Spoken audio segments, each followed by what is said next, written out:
All right, I am calling the February 24th, 2025 meeting of the Finance Committee to order. Are you ready? Yeah. All right, let's do the minutes of the February 12th, right? And I think there are some corrections.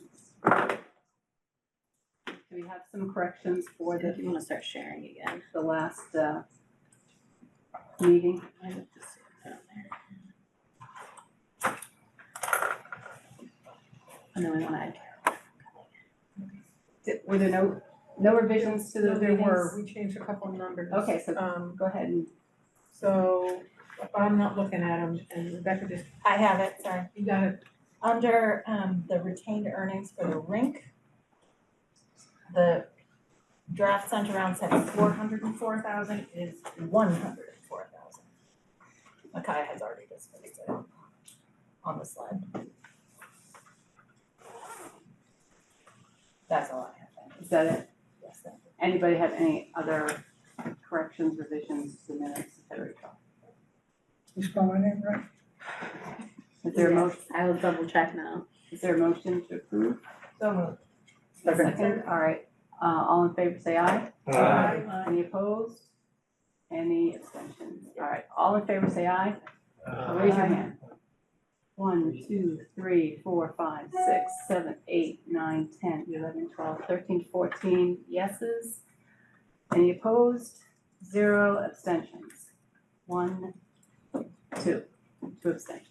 So then you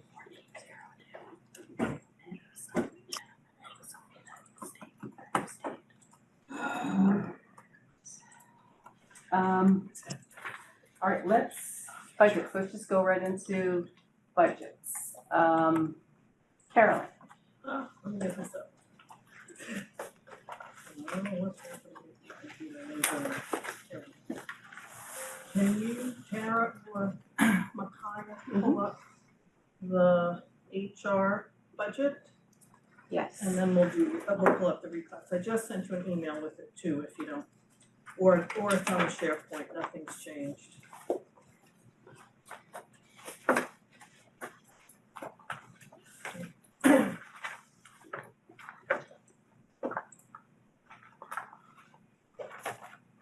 So the HR budget is on page 34, if you haven't found it yet.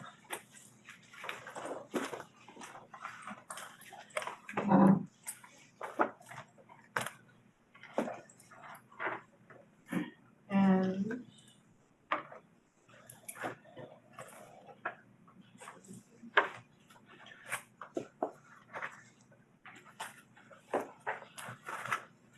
And which document would you like us to share, Carolyn?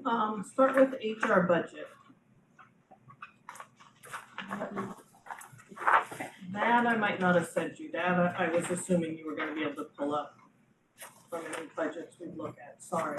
Do you want me to email it to you right Oh, now? that's okay. You'll just need to open the regular budget then. Just one. Yeah,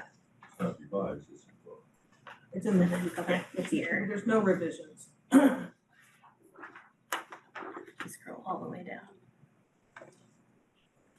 And it's this one. It looks like everybody here can see it on their laptop or their paper.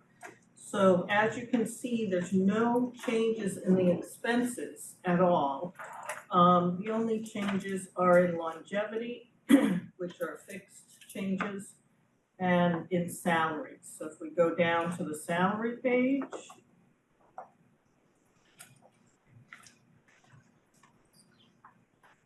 you will see steps as well as longevity.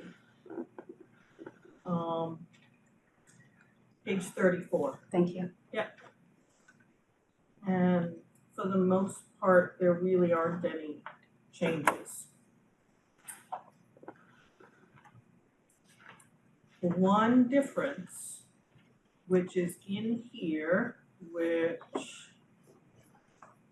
does not have, hold on, let me check. Does not have any money coming to it because they were able to do it in the budget. And that's the other change in the salary number that doesn't show up in a step or a longevity. is that the benefits accountant, HR OA6, had been a part-time job. It's now full-time, it's increasing by 7 hours. And the title is changing from benefits accountant to HR generalist. And she is going from an OA6 to an MTP3, in part because of the fact that she's doing more work than benefits, and the fact that benefits keeps getting more and more complex. And part of the reason it gets more and more complex is we've added more regulations, particularly in family leave. And when people do parental leaves, or family leaves, or other types of leaves, or medical leave, all of that input is customized. It's not like they can take a cookie cutter approach to adding that information into the benefits page. Each person has different lengths of their medical leave or their parental leave, and their HR benefits and their salary change because of those leaves. And they all have to be done individually by a human. And so those are the rationales for the increase from the OA6 to the MTP3. And you'll see that on the reclass in a minute. However, they were able to absorb that amount within the budget because, in part, they didn't increase any of their expenses.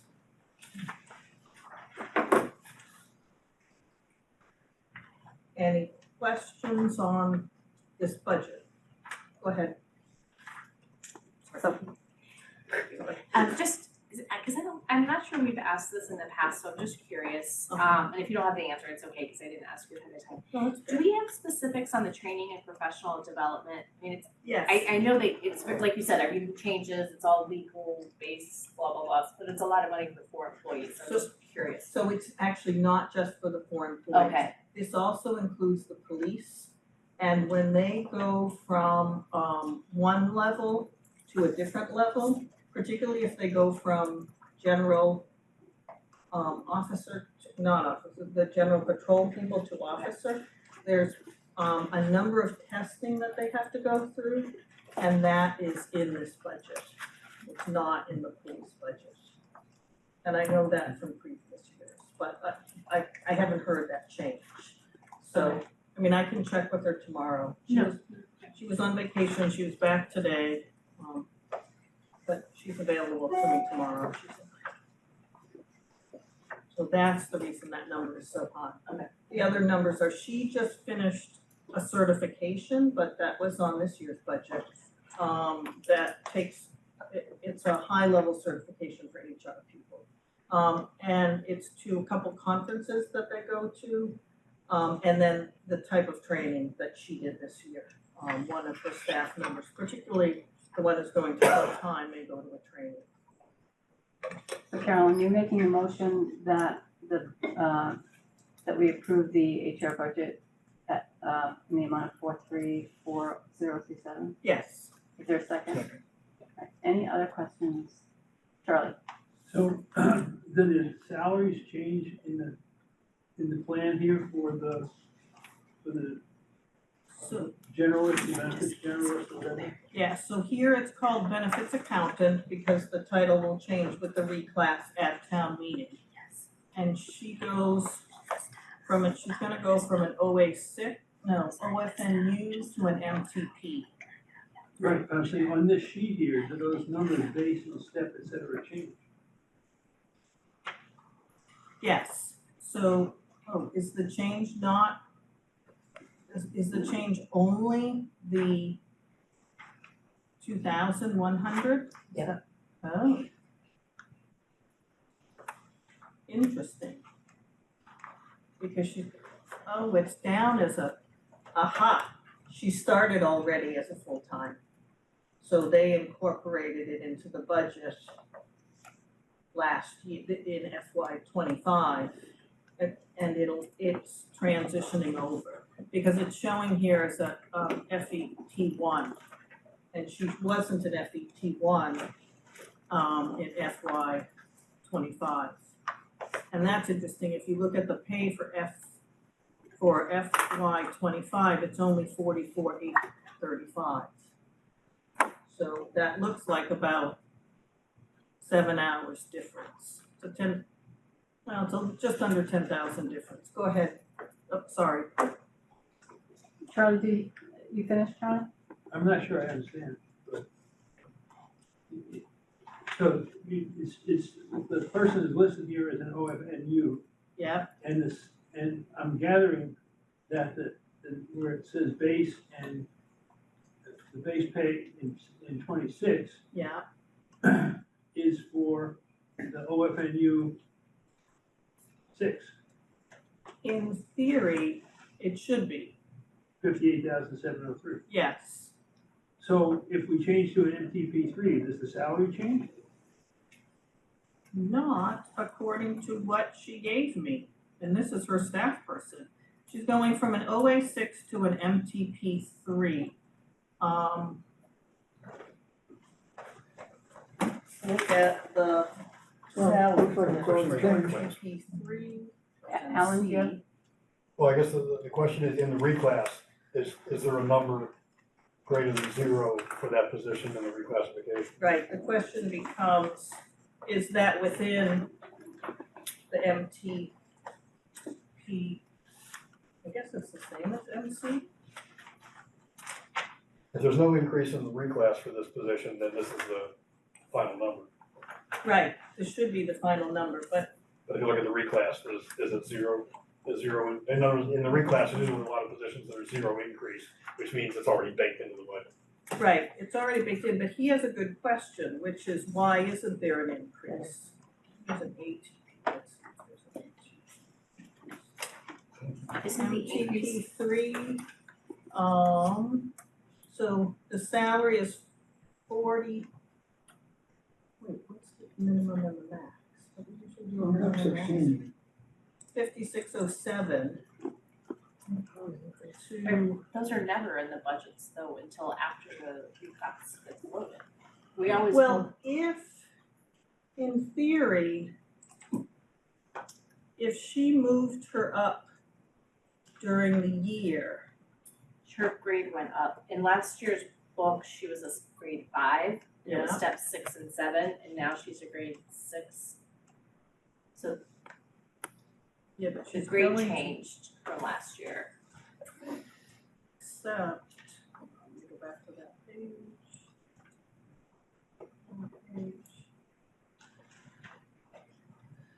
She's at grade 6 at an OFNU, and you're saying that the year before it was a grade 5?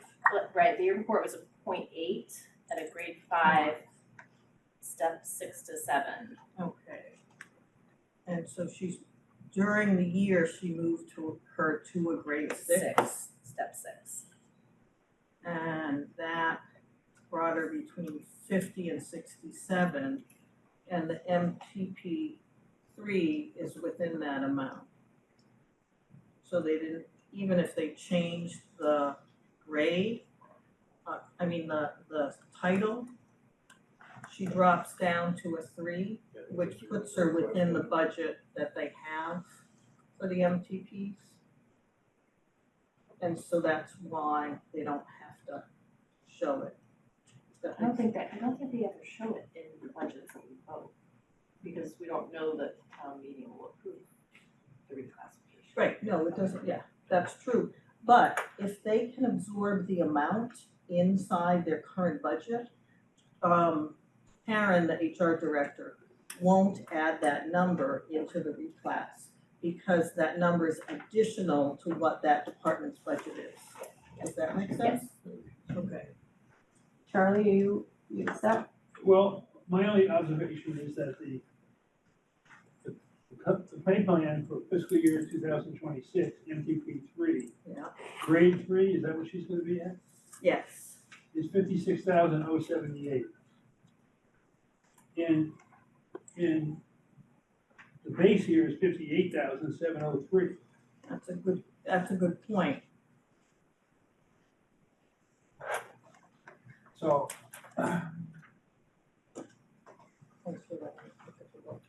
Are we sure she's going in as a grade 3 and not a grade 4? According to what she told me, so we cannot approve this. I mean, she and I are planning on chatting tomorrow. But when we met 2 weeks, a week before vacation, we were pretty much set. So we can postpone this to Wednesday. Let's do that, but let's have, anyone else can ask more questions Yeah. in case, you need to go back. So who else has questions on the human resources budget? Anyone?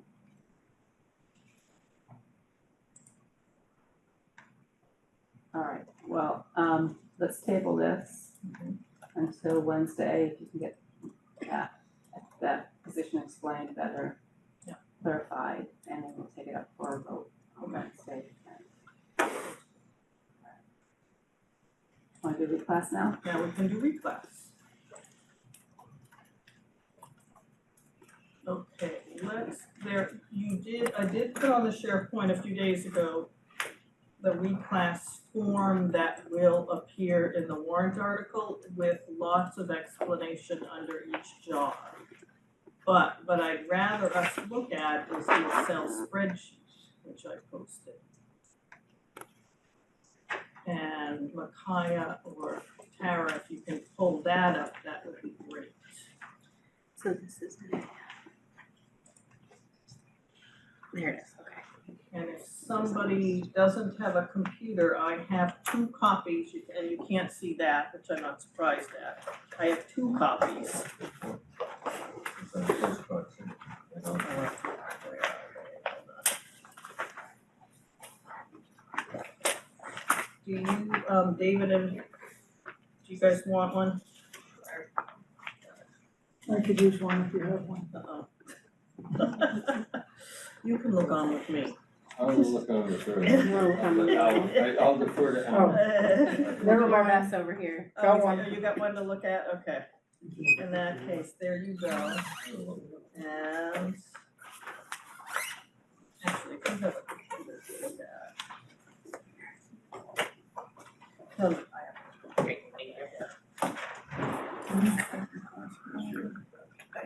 okay. For those looking at your computer, take off your column at the top and you'll be able to see better. But it is kind of crazy. So if you look across the top, you'll see OA5 ATP4 to ATP4 in green. And that is the treasurer's assistant. And if you look, their name is highlighted, the title is highlighted. And if you look down the bottom of that first column B, you will see there were 11 people who applied for reclassification. 2 were approved through the regular process. 6 of the other 7 appealed. When they appealed to an independent HR board. And of the 6 who appealed, 2 were overturned by the board and were approved for their increase. And so the treasurer's assistant and the environmental planner conservation agent were not approved by the town, but there's nothing we can do about it because the independent board said so. One of the issues with the treasurer's salary page is that they're all making lots of money. And that's part of the reason the salary went up so much. And as people leave, the HR department is hoping to reduce those numbers overall and the classifications overall. In terms of the environmental planner, one of the realities about that job is that they are an independent person. They are the only person in town who knows both state and local laws and regulations and how to deal with them, which increases their value significantly. And so those are 2 of the issues that came up. The other ones you see, were, for the most part, were planned and make sense to the HR department and the town management. In some cases, in the second case, it's, we're switching it to office assistant and going to an OA4, and that just increases the salary by a certain amount. We're getting rid of senior clerk and typist roles, we're getting rid of reception roles, and so you're seeing a lot of that change. The psych coordinator after school is a Massachusetts state mandated role where children are in after school programs. And so that's what the language of the title is, but there really isn't any salary change. We did the environmental conservation person, the CDBG administrator is going up. I think these people bring in money as well as work for the town. So they're bringing in grants and whatnot. And it was determined that their role is that much more complex. When it says standalone, it just means it doesn't transverse across the page. Standalone only has to do what's going on this page. The Assistant Director of Public Works, again, there's no increase in the salary because it was absorbed in the budget. So you're not seeing it on reclass because they were able to refit it in, inside the current budget. So that'll appear in this coming year. And the budget they could fit in based on the numbers, however they ran the numbers. And that role, I asked her, when was the last time that role went from an MTP12, and she said it's been an MTP12 for more than 20 years. And the type of job that the person has to do compared to what it was 20 years ago is substantially greater. So that's the reason for the increase. If you slide over a bit and you just look at the very top, number 2 by adding the following positions and number 3 by deleting the following positions, most of those are changes in title, and in some cases, it has a little more information. So if you look across to notes, you'll see the explanation.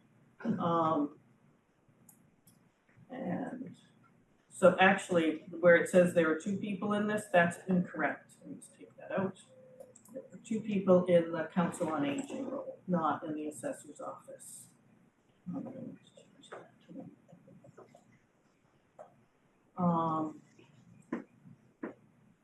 Site coordinator we discussed. And again, with the opening of Parmenter, there's a significant increase in workload, staff to manage and programs for the person to oversee, which is why they're going from an M1 to an M2. If you look at E, which is in purple, these are all in human health and human services, the next 4. The first one, E, it's the lead compliance officer, and they found in order to fill the role, they had to change the title because no one was applying for lead compliance. It's basically the same job with a different title.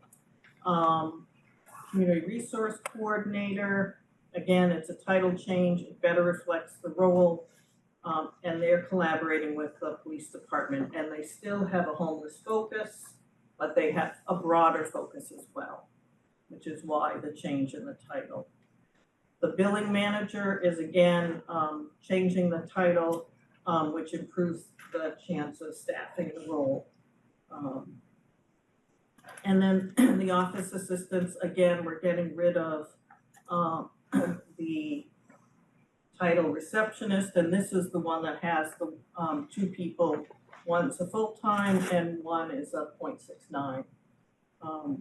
The last one is the human resources, which we talked about.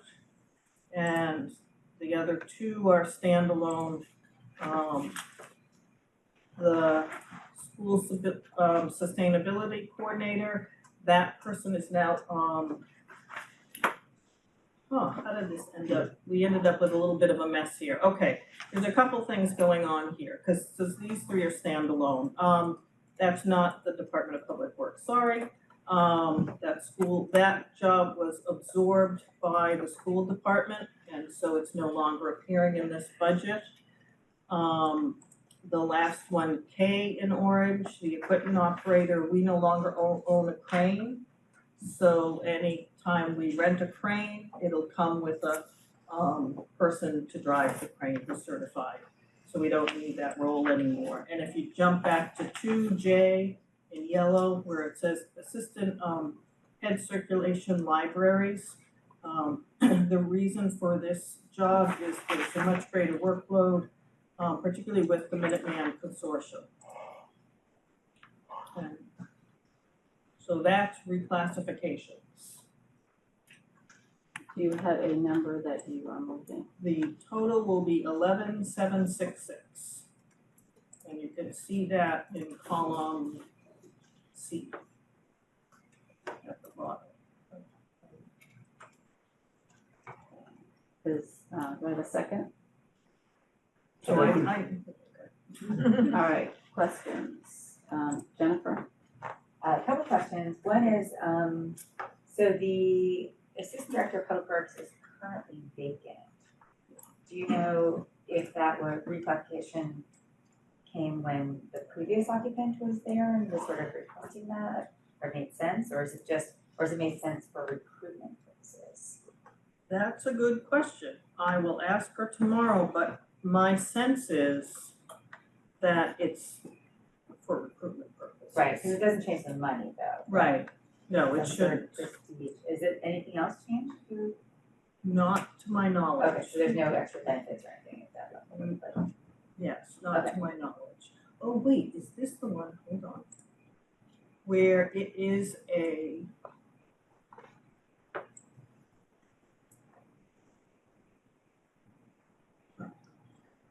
yes, there's one issue. This is now an exempt role, okay, and so they don't get any overtime. got it. And Well, it's high enough pay, that would make sense. Right. Yeah, And however, somebody at the DPW may make more than this person because they're eligible for overtime. okay. Oh, right, the director of GIS. Well, that's a jurisdiction. Okay. So that, so Yeah, there, okay. there is a potential for someone else to make more money. It I is see, an so exempt once you role. get to 13, Yeah, you're exempt. okay, interesting. Okay. And then when there's a salary suggested change, it's not reflected in the budget book because it hasn't been voted on. Right, Okay, exactly. okay, that was just a question. Okay, great. Further questions, Alan? Just for the record, could you explain the independent HR board that one more time in town? Sure, so what happens is, any staff person, employee of town, who asks for a reclass, they are allowed to, if they're denied, they're allowed to request a hearing. I don't know if it's part of the unions or if it's just part of what town management has chosen to do over time to take the argument out of the town and away from, the HR department and the town manager. Both are often involved in that decision. And so that's existed for at least as long as I've been doing reclass. Because I know she and I have talked about it since then. It's a board of, I think, 3.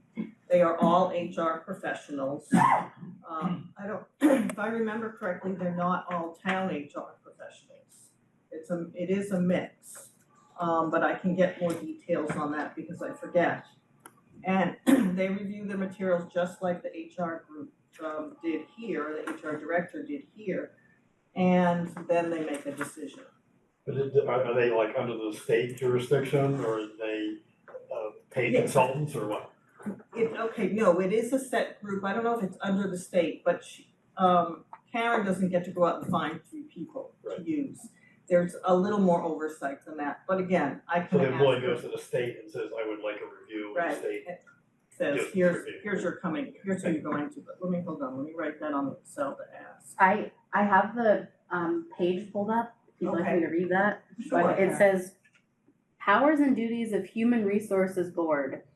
There shall be established a Human Resources Board which shall consist of 3 members to be appointed by the town manager, subject to the approval of the select board. Each member shall be selected on the basis of his professional experience and expertise in the area of human resources administration. Said Human Resources Board shall be empowered after consultation with the Human Resources Director to hear or rule on employee appeals of adverse reclassification determinations of the Human Resources Director. So it looks like it's a board that, it's like it's like one of the town boards, I think. That's what it looks like. So the town has a fair amount of say in who's on it. Right. And yet they Well, the are, select board appoints them. right, and yet they are disagreeing with the town, Right. with the town HR director. And there have been times in the past where they've done that as well. Okay, thank you. David, do you want to add to that? It's an appeals board. It's been set up years and years ago. Does not involve the police, it does not involve the fire, that's separate because where the unions are. It was originally set up when there was no unions. If you wanted to appeal a classification change and you were denied, you had a right to appeal, and that's the board that you go to. It's a town-run board appointed by the town manager. Thank you. The different qualifications over the years. The qualifications today are more HR related than years ago. They just picked you and you and you and you're in the next point. But that's basically what it is. It's a town function. And the town says to the employee, if you feel that you've been wrong, this is your last case, you have a right to appeal that. And that's what they do. A lot of people don't appeal the rulings from, but that's the process. They have nothing to do with you. Altosky? Right, I just wanted to add, these things used to go to town meeting, and they were just horrible. For a board of laymen of 250 people to make fairly complex personnel decisions. So they put this whole mechanism into place, that has been great. Okay. When I was doing this, board, it said, and I was, talking to, Karen, she said it was a former director in Belmont, the director in Cambridge, and a labor attorney from Arlington, so. Thank you. Other questions on the reclass budget? All right, it's been moved and seconded. All in favor, say aye. Aye. Any opposed? All right, unanimous. Thank you, Carolyn. Do you have any other budgets for us? I do not. Water bodies will be coming up and we'll talk about what they are gonna do. Does anyone have any other budgets that we can do tonight? So are you ready with IT or do you still need, not yet?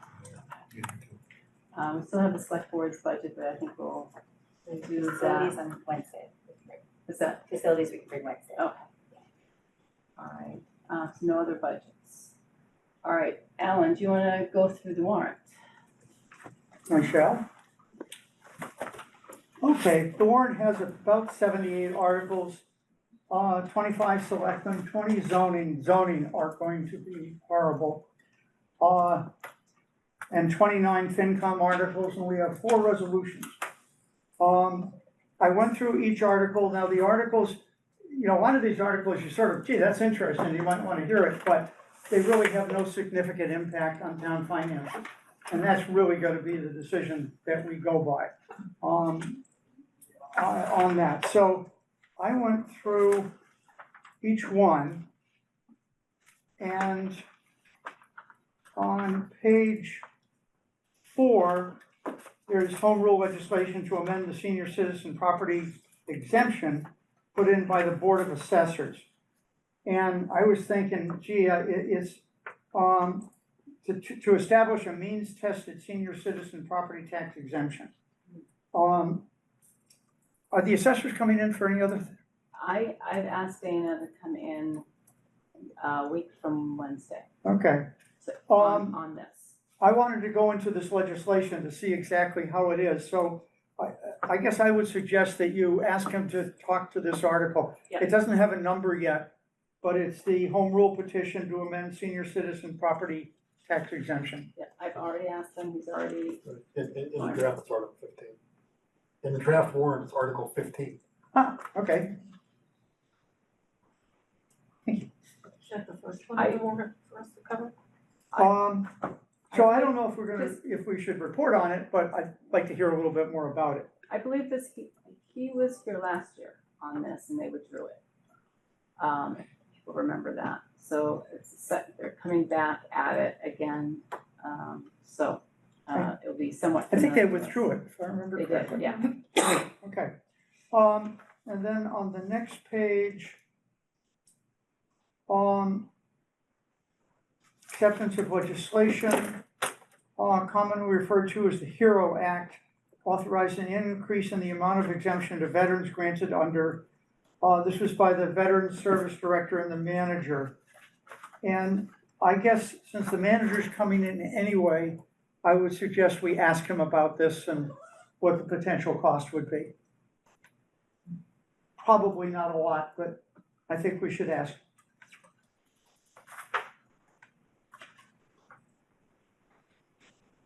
And just to let you know, I've asked the manager to come the same night as the assessor, Wednesday, March 5th. March 5th? Yes. Charlie? When we, thank you, Madam Chair, when we investigate some of these articles, like the tax deferment and the article that Alan just mentioned, we should ask the presenters to provide us with an economic impact, like a present value calculation or something like that. What it's going to cost. We should put it in terms of, all of these things have a cost, right? Mm-hmm. So we should put it in terms of what's the cost to the taxpayer today and tomorrow and, forever. And very often we get these proposals and, it's $150 and on a person, and it doesn't sound like much, but if you have, 1,000 of them, that's a larger financial impact. So I'd like to see if we can get these things quantified. Okay, and then the next one, acceptance legislation, chapter 399 at the exit 24. This is put in by the school committee, permit the installation, operation, and maintenance of school bus violation detect and monitor systems. So I suppose this is probably when the little red flag pops out of the side of the school bus, there's a camera or something there to do that, which is a good idea. I thought when the school committee come in, we could just ask, if we could just ask approximately, what are we talking about? And I'm assuming this would be within the school budget. What article is this? 21. 21. Guys If are ahead of it's me. the acceptance of the legislation, then they can't be talking about installing cameras yet. No, we'd have to accept it, and then I suppose the school committee could take it out of its own budget and put them in. What we decide is the bottom line. And that was basically, it. There's a revolving fund, 24, revolving fund for 17 Irving Street. And it says what the revolving fund does, which is take in money and expend money, doesn't really say why. So I think we should just ask the manager why. That's Parmenter School, 17 Irving?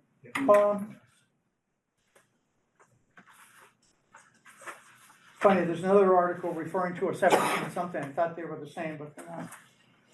Okay, and then you have all the zoning articles.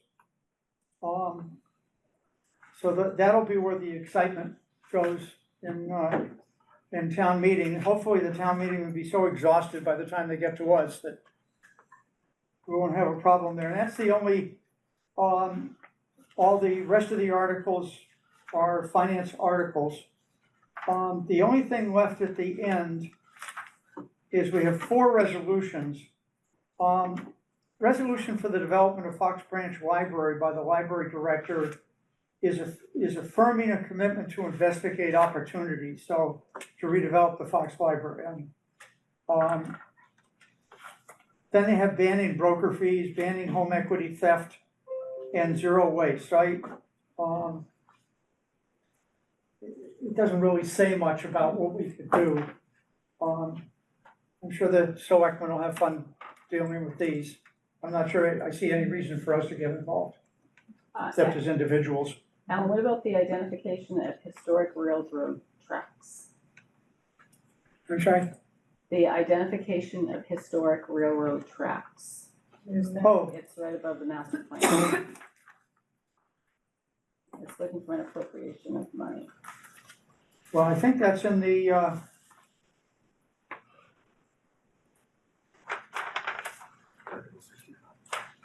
is that John Warden's? Yes. On page. Yeah, well, I just assumed because it's in our FinCom things that we would of course be hearing it. Those magic words appropriation.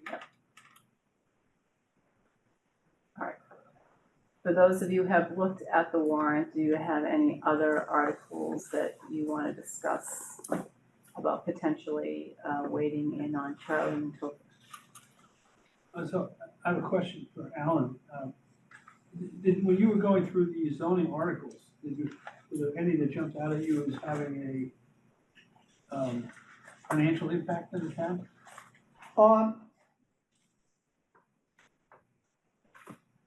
They'll all have some financial impact. I'm not sure that, you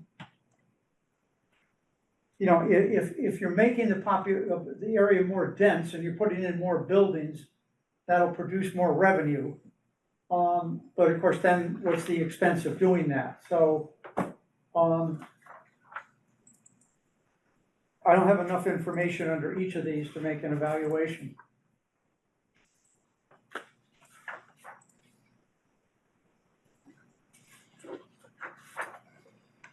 Anything else, Charlie? No, that's all, thank you. Topher?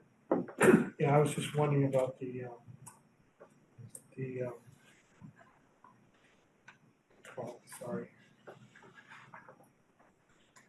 well, the real estate transfer fee, there's that, I mean, that, there's an article about, you know, asking for, I guess, home rule on a real estate transfer fee, but it would go into an affordable housing trust fund, so it's not just outside of us. Well, it's, I guess I didn't get too excited about it because I don't think the legislature is gonna rule on home rule petitions. They're either gonna do it or they're not gonna do it. I don't think anything was passed at the last legislative session. Oh, we passed, Arlington passed this already. I'm sorry? Arlington already passed. Right, so I wasn't quite, I thought we had already done this. We had, yeah. I don't think anything happened. We probably have to do it again. But that would basically be, additional tax. Right, no, I just was wondering if it was something we were dealing with at all, or because it's a separate trust fund that goes there. And yes, I suppose, I guess I don't see why we voted again if we're on record as asking for it. I'm not sure we took a position the last time this came up.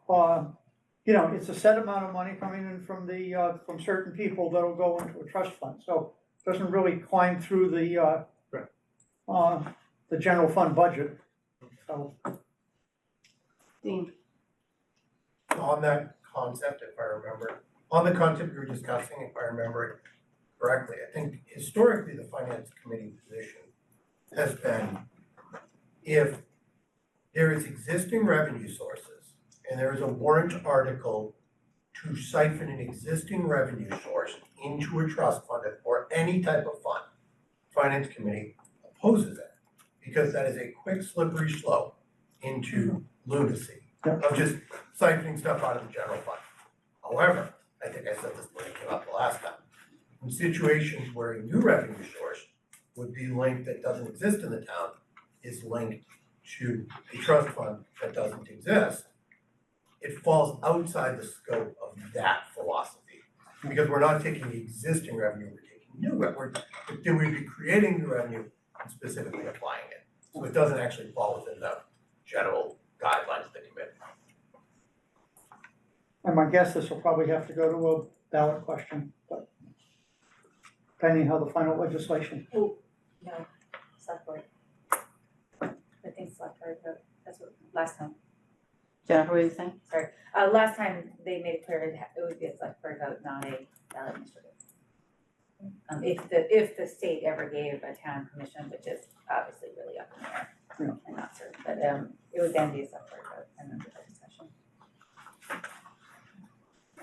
Does anyone have any other comment or questions or want to discuss any of the other warrant articles? All right, so, we will- Carolyn, Is 44 one of the ones we were gonna look at? which one is 44? Zoning bylaw amendment, affordable housing overlay district. No. We were not going Will that significantly or insignificantly impact our tax base?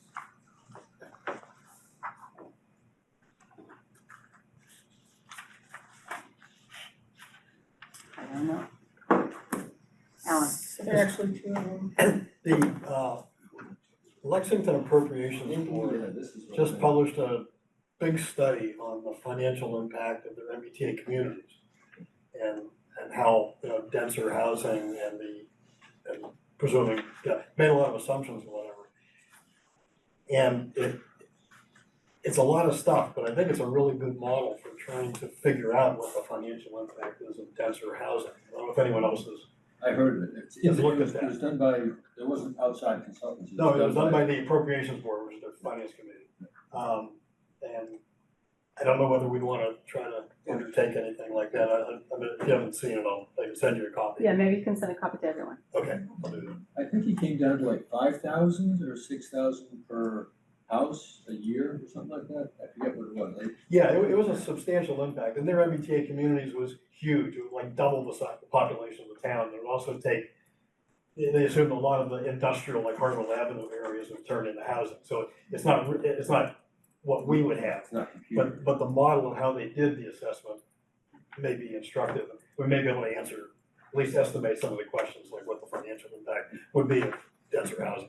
How So long did- I'll send it out. How long, do you know how long it took them to do that study? I have no idea. Probably since, well, they're having an article in their warrant to actually pull back. Their MBTA communities was much bigger than required by the state. And there's an article this year to pull that back, to reduce the number, and so their assessment was a response to the article in their town meeting this year. Overwhelmed with applications is what it was. Yeah, Do you think we get a copy of the Excel model? it wasn't in the report, but they could be asked. I'll send the report out. Thank you. All right, so we will, the manager is coming in on next Wednesday, along with Dana Mann. He can talk about the manager articles, and Dana can talk about the assessor article. We'll have John Warden come in about signage.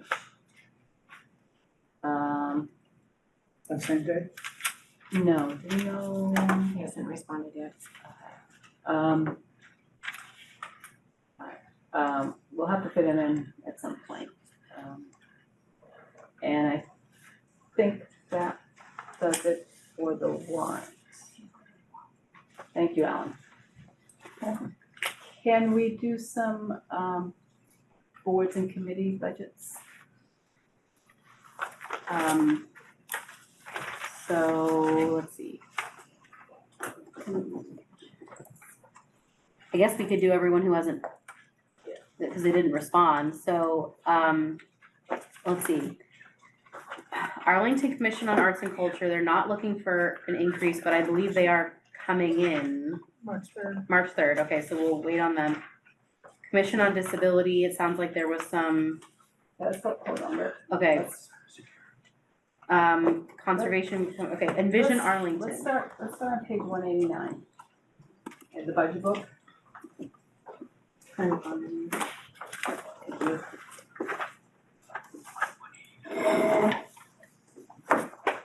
So the traffic advisory committee is not seeking an increase as far as we know, right? Are they seeking anything? I don't think advisory committee, sorry, hold on. Transportation advisory. Yes, okay. They are not, no. So, do I have a motion to approve their $2,000 request? So moved. Mr. Second, Mr. 2000? 2,000. Any discussion on that? So, Do we know where since it's a study, and there was the same budget last year, do we know where they're studying? Is this like a rotating place around Arlington? Is it? I think they do it at the request of the selectmen. yeah, I think the selectmen say, go study this, and they use their $2,000 budget to Okay, so it's, do that. so in 2023, when it said the actual was 70, it was because the select board didn't ask them to go study. I don't. Probably. Yeah, I mean, the way that worked when I was on the select board was somebody would come in and say, okay, we have a traffic problem in our neighborhood. We would designate an area and ask TAC to look at it. And then they would, they had traffic engineers on TAC and so on and so forth, and they would go and look. And then come back and tell us whether or not they recommended any change to something that would affect the traffic pattern. Any other questions on that? Read it, was moved in second, all in favor, say aye. Aye. Any opposed? Scenic Byway is looking for $3,000 less than they got last year. For a total of two, they're not looking for an increase, the 2,000 they said was fine. So last year we gave them 5,000, they're asking for 2,000. So move approval on $2,000 for the scenic byway. Second. All right, any discussion? What is the money for? Part of a 40-something town organization devoted to raising awareness of the interconnectedness of colonial history through all the towns. Okay. Principally the Mass Ave corridor. Any questions? All right, all in favor, say aye. Aye. Any opposed? Arts and culture will be in next Monday, right? Envision Arlington, I didn't hear back from them. Actually, let me just check one more time. I did not hear back from them. So we can just, we said that if they didn't respond, that we'd level fund them, so. That's the old 2020, isn't it? Vision 2020. yeah. So, They asked for more, but they haven't responded about doing it. yeah, So I emailed, Julie Brazil was included on this, who's listed as being on the committee, and then there was like 3 other people. And yeah, we said if they don't respond to us by February 21st, they'll be level funded, and no one has responded. Move the level fund. the second, Well, let's, so there's a second, right? All right, questions, comments, Carolyn? so do they think they're being level funded based on their actual, which is significantly higher the last 2 years No, it's than their their budget. Yes, I said that, what their budget was listed at is a 3,000. Their budget is No. 15. Or, wait, sorry, 1,500. Last year, because they Yeah, scanned. that was last year. why is it, but it's printed as 3,000? That's what they're asking. That's what they're asking for. Oh, geez. So do you think you No, that's what they spent. miscommunicated? Okay, so no, I messed that one up, guys, okay, All right, so we'll, Yeah. withdraw that and we'll follow up with them. All right, Question, Paul? do we have a representative from the finance committee? No, No. that's not how they work anymore. It's not how they work anymore. Okay. They changed how they're organized. All right, next is tourism and economic development.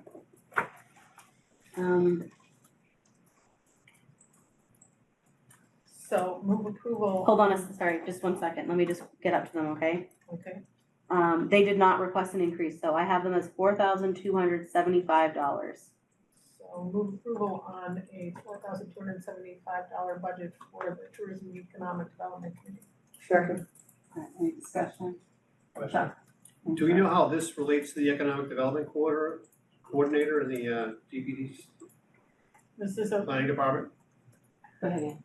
This is a very different function. This is a committee that is, their mission is to, increase interest in Arlington as a tourist destination and to develop, the idea of Arlington being an attractive place to come to view history, so on and so forth. So that's mostly what they do. They're not doing the kind of economic development that the development coordinators do. Do you know if that person, the Economic Development Coordinator, is connected to this? I don't know if they staff them. They coordinate. They coordinate. They do? Yeah. Charlotte? My question was just asked. Okay, Paul? Great minds. Same names, think alike. Does this include the information kiosk in the center? I believe so. Yes, yes. Any other questions? All right, all in favor, say aye. Aye. Any opposed? All right, all in favor, raise your hand.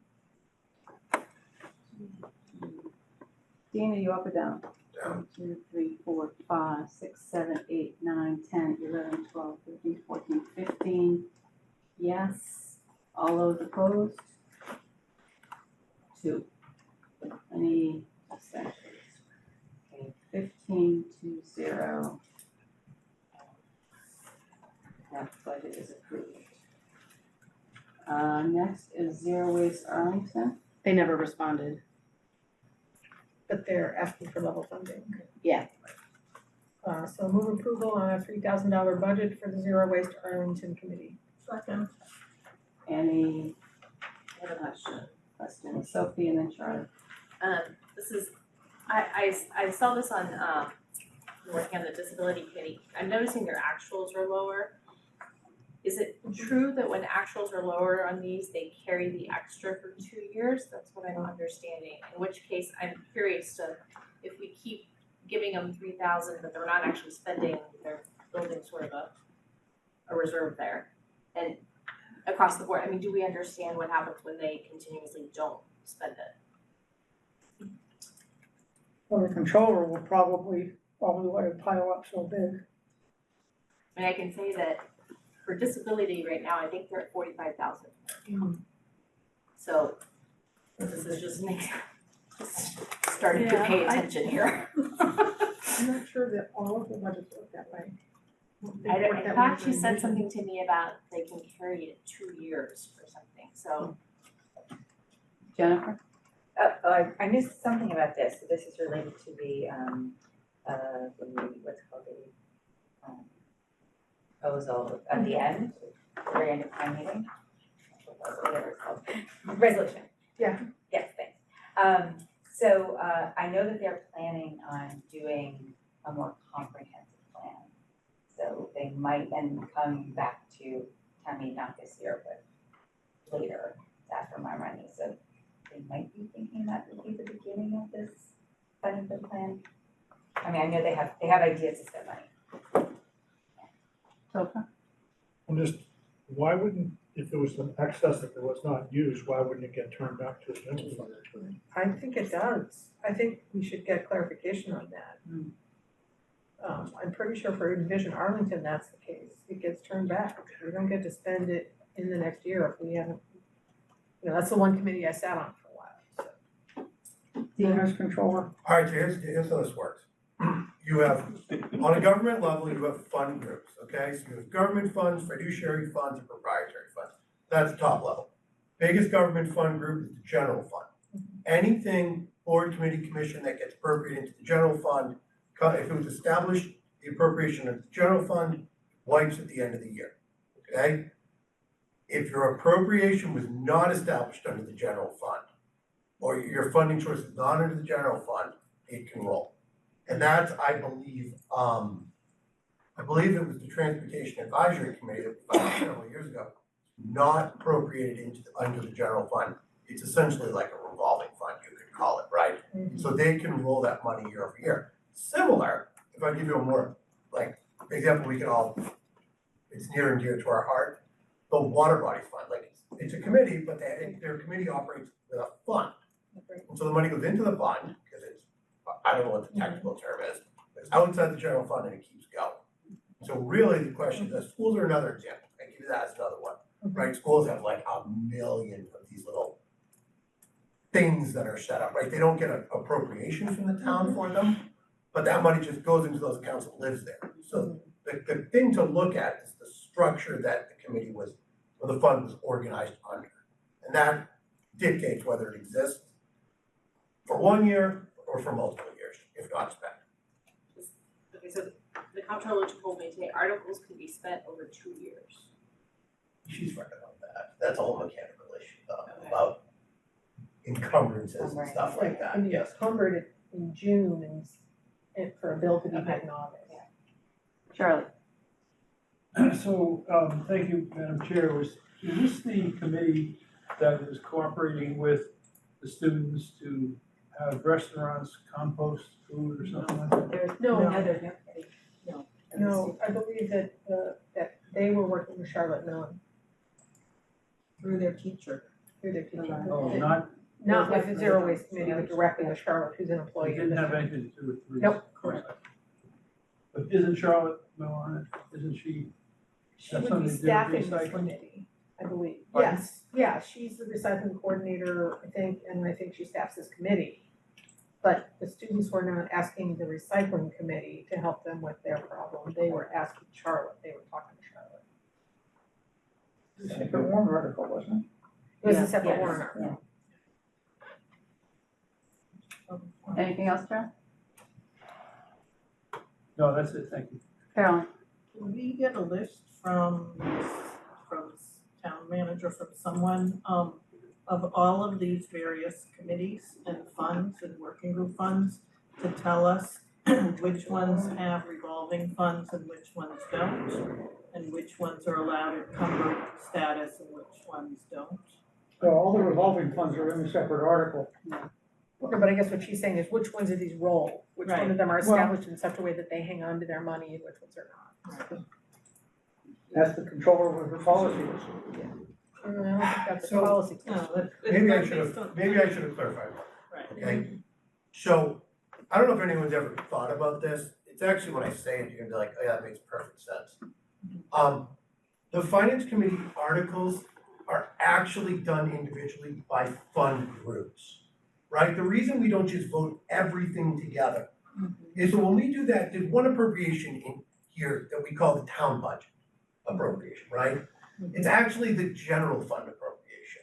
And then we have a water sewer enterprise, we have a water sewer revolving fund. We vote that where we borrow money from and all that. That's a separate fund group in our system. The capital budget is voted separately, not because it's a best practice, because we simply cannot vote it with the town budget, because we're voting a different fund group. Right. And so a lot of these things, while we've come to just think that's how we do it, that's it. So if you really wanted to end committees and commissions having any money rolling over, you would add it as an appropriation of the general fund.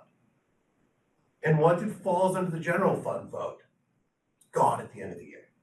But well, as long as those commissions are outside, they're, my guess, 99% sure, their origin as a separate warrant article is so the money can keep going over time and it doesn't wipe out like a town department does.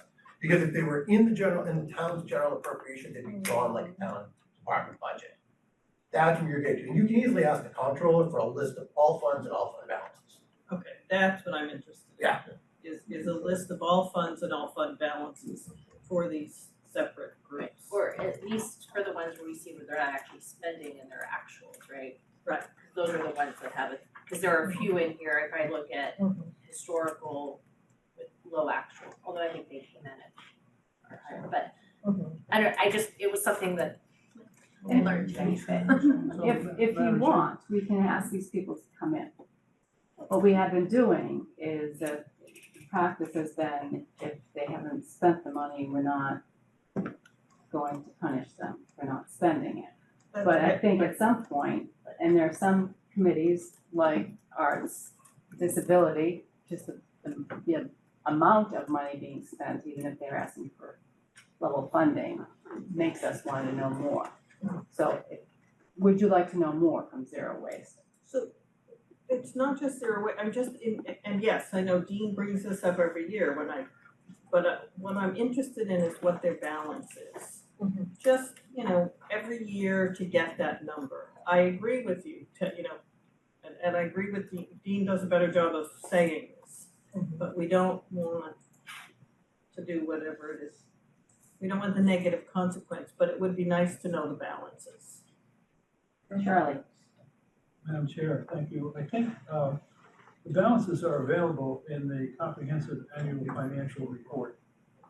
I don't, that's prepared at the end of the fiscal year, like probably comes out September, October, or something like that.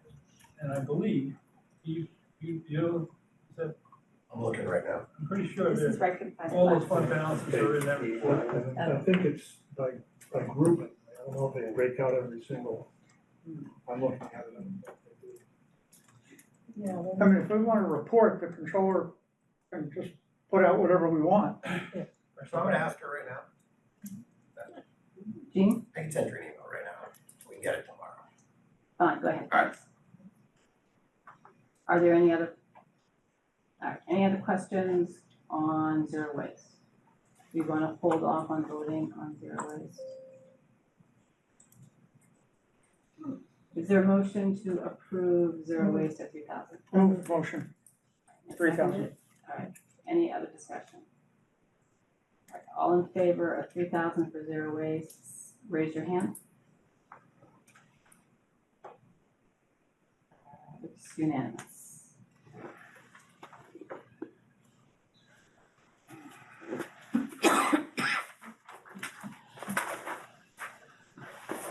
Sophie, Commission on Disability. Do you have anything that you'd like to report on?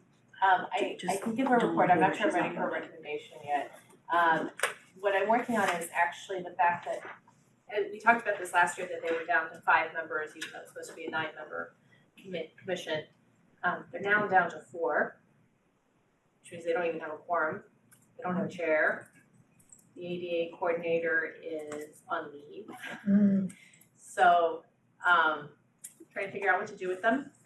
They do have a chunk of money anyways in there, but I'm not even sure they'd be able to spend it. So I'm still trying to work with them and figure out what to recommend, because I'm not quite sure what to recommend. So did you say a few minutes ago they had $45,000? Yes, what I learned today, yes, that it seems like they have, well, what I don't understand is there's a $15,000 PO outstanding from a prior year, fiscal year 25, but it still hasn't been paid, it seems like, because they have about 45,000 right now. That's my understanding, because they only spent doesn't look like they spent much. I think they spent 800 this year, except for last year, so. There you go. Oh, and handicap parking fees, which, as a refresher for everyone, originally, the way the budget amount was come up with, it used to be 25,000. It was tied to what the town used to collect on handicap parking fees, because there was an option to either have the fees go directly to the commission every year, and then their budget fluctuates on the fees, but the town decided to keep it in general funds, and we just said we'll give you 25,000 every year. When they started having issues, we brought it down to 20,000, just to get a control on the committee a little bit. This year, the town only collected barely over 5,000 in handicap parking fees. So this budget is way above, what we actually collect in handicap parking fees, which is what it was originally supposed to be tied to. What's the handicap? The violations, fines, fines, yes, fines, not fees, sorry. I thought we were charging all. No, fines, not fees. What's the scope of it? So their mission is, it's advisory, and they're supposed to be helping the town identify projects, sort of a watchdog group on the town, and to put forth projects and recommendations. But years ago legislatively, there was this issue of all town, they can ask to receive the fines so that they can then therefore prioritize projects that they are interested in for the disability community in town. And one thing we were seeing last year, the year before, is the town, for example, the issue was at the libraries, to push the automatic door to make it accessible. It ended up being the commission that paid for it, not facilities when it broke. And so we were trying to sort of tidy up and clean up who's responsible for paying what, so the town isn't using these funds, just, I have another question. Yeah. Do you think this should be part of the planning department? No, I think this is really supposed to be like the Commission on Disability, it's really something that's set out in state law too, as regulation of towns can't have these. The majority of the members are supposed to have a disability, which also makes the commission difficult to work with at times because they have limitations, they're in the hospital or they have communication issues, or it's just a very difficult commission to keep up and running if you don't have the right balance of people. Arlington set the number at 9, but again, we haven't been at 9 in a long time, and now we're down to 4 and no chair. So. We don't know if the planning committee's tied in with them. They're not. The town representative is Michael Rudemacher on this board. Because a lot of the facilities issues, the street cleaning, the sidewalks, he's much more the one to deal with the issues, whether it's painting the handicap spots with blue, the curb cutouts, all that stuff. But so of the 4 members, he is one of them, so we only have 3. So 3 official members. Carolyn, then Ellen, then Jennifer. Did you still want to ask a question? No, it was answered, thank you. Okay, yeah, I mean, one of the things, one of the former chairs of the committee was very upset when I said a couple of years ago that, if you have things that come up, like the hand pressing button, that should be done by facilities or by DPW. It shouldn't be coming out of your budget.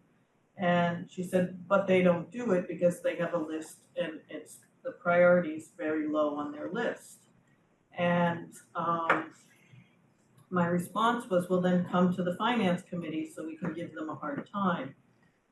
And she said, but it's just easier for us to use our money to get the project done, which is probably what that $15,000 is. It's probably a similar project to that hasn't been paid. And so that's why that's another reason they preferred to have their budget to have a good chunk of money in it, so that when something like that came up, they could get the project done. And whoever was disabled and couldn't get around whatever it was or into whatever it was, the problem could be resolved quickly, because neither DPW or facilities was jumping on it when it came up. So that's just a little bit of history. Although now the issue is they don't have. Yeah, I'm fully supportive of it, but I'm not quite sure. I feel like dumping another $20,000 on top of whatever they have already for a committee that's not functional. So I just we put it on hold or table it for now. I think that's what we're gonna do, right? Because Sophie wants to. Right, I don't have a recommendation right now, that's where I'm at, so you can think about it, if anybody has any great ideas or something, or maybe we all volunteer to be on the disability commission on top of the. Or if you have other questions that Sophie can get answers to, Jennifer. Just that I served as a liaison to that committee for many years and have seen it through both functioning times, less functioning times, and I know this is particularly bad. At the functioning times, they really are a great committee. And one of the things that they fund are studies, that the town might not have thought of doing, right? So that can be a great, like when the schools were, redoing the building, they were very intricately involved in some of the discussions around sound issues, for example. So yeah, I wish them the best. When the committee has functioned well, it's been great. But yeah, it's been tough comparisons. Rebecca? Thank you. You mentioned that the ADA coordinator is on leave. Do you know some leaves have a fixed end time, like parental leave, do you know that if it has a fixed I end time? haven't asked for specifics, so I don't know. DEI, Soon, it right. really help, yeah. but the director of DEI and director of Health and Human Services have stepped in to help Okay. the commission, but at some point, one of the concerns is what we've noticed the past few years when there are fewer people in the commission, it's the town departments suggesting ways to spend the money or saying, oh, we need training, you guys pay for the training, instead of it going through their town budgets. So, You have money, we see it. so I think I fall back on the idea that if they don't have a quorum and can't vote budget, even if department heads are saying they want level funding, it's not for them to say what the commission wants as far as level funding. Right, so. I was just thinking if we have someone on staff, you know, who is the ADA coordinator, they can at least be responsible for answering emails Right, and coming in and that. Right, and they've, in the past few years that I've been the liaison, it's that ADA coordinator that puts together the budget and sort of, but it's a sensitive area. Thank you. Michael and then Jim. Who holds the vacancies? Who holds power of appointment of the vacancies? Town manager will be with us. Be with us next week. Well, I mean, they've been advertising for years since we brought this up last year, so it's not for a lack of putting out the fact that the town is looking for volunteers. right, last year we were told they were actively trying to fill those vacancies, but now we have more vacancies than we did last year. Alan? Well, I was just, Google Massachusetts Commission on Disability, it doesn't look like the state requires them, but the state does define them, so if you just Google Massachusetts Commission on Disability, you land on section 8, or section 8J. Like, And so legally, Title 7, Chapter 40, Section 8J, which talks about the responsibilities Right. and authorities. they're only required Commission to on have Disability. 5, it's 5 to 13 5, yeah, 5 to under the 13. regulations, but Arlington chose 9. Carolyn? What's the percentage that has to be, have a disability?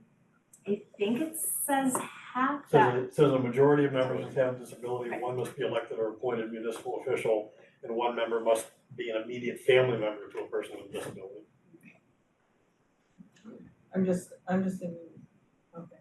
All right. Does anyone have any other questions they might want Sophie to bring back and get answers for Grant?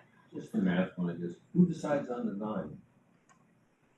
I think it was when it was formed in the warrant article. So town decided on 9, town voted on 9? That's what I assumed, because it says 9 on the website specifically, and I know the state allows 5 to 13, so. So if you reduce it to 6, then you have a quorum. Right. Alright. They need a quorum to vote, what are we gonna do? All right, so we'll let Sophie do a little bit more digging for us, and hopefully you'll come back soon with a recommended budget for disability. All right, so the next one is Civilian Police Advisory Commission, and I understand they have not gotten back to us, is that correct? And I understand that the Civilian Police Advisory Commission has some of the same problems as the Disability Commission in terms of lack of members and leadership. So if we don't get a response from them, I would entertain a motion for no funding for them. But we'll give them a chance to get back to us. The Historical Commission, Arlington Historical Commission. Oh, yeah, okay, yes, for 8,700. I have not heard back from them. You won't.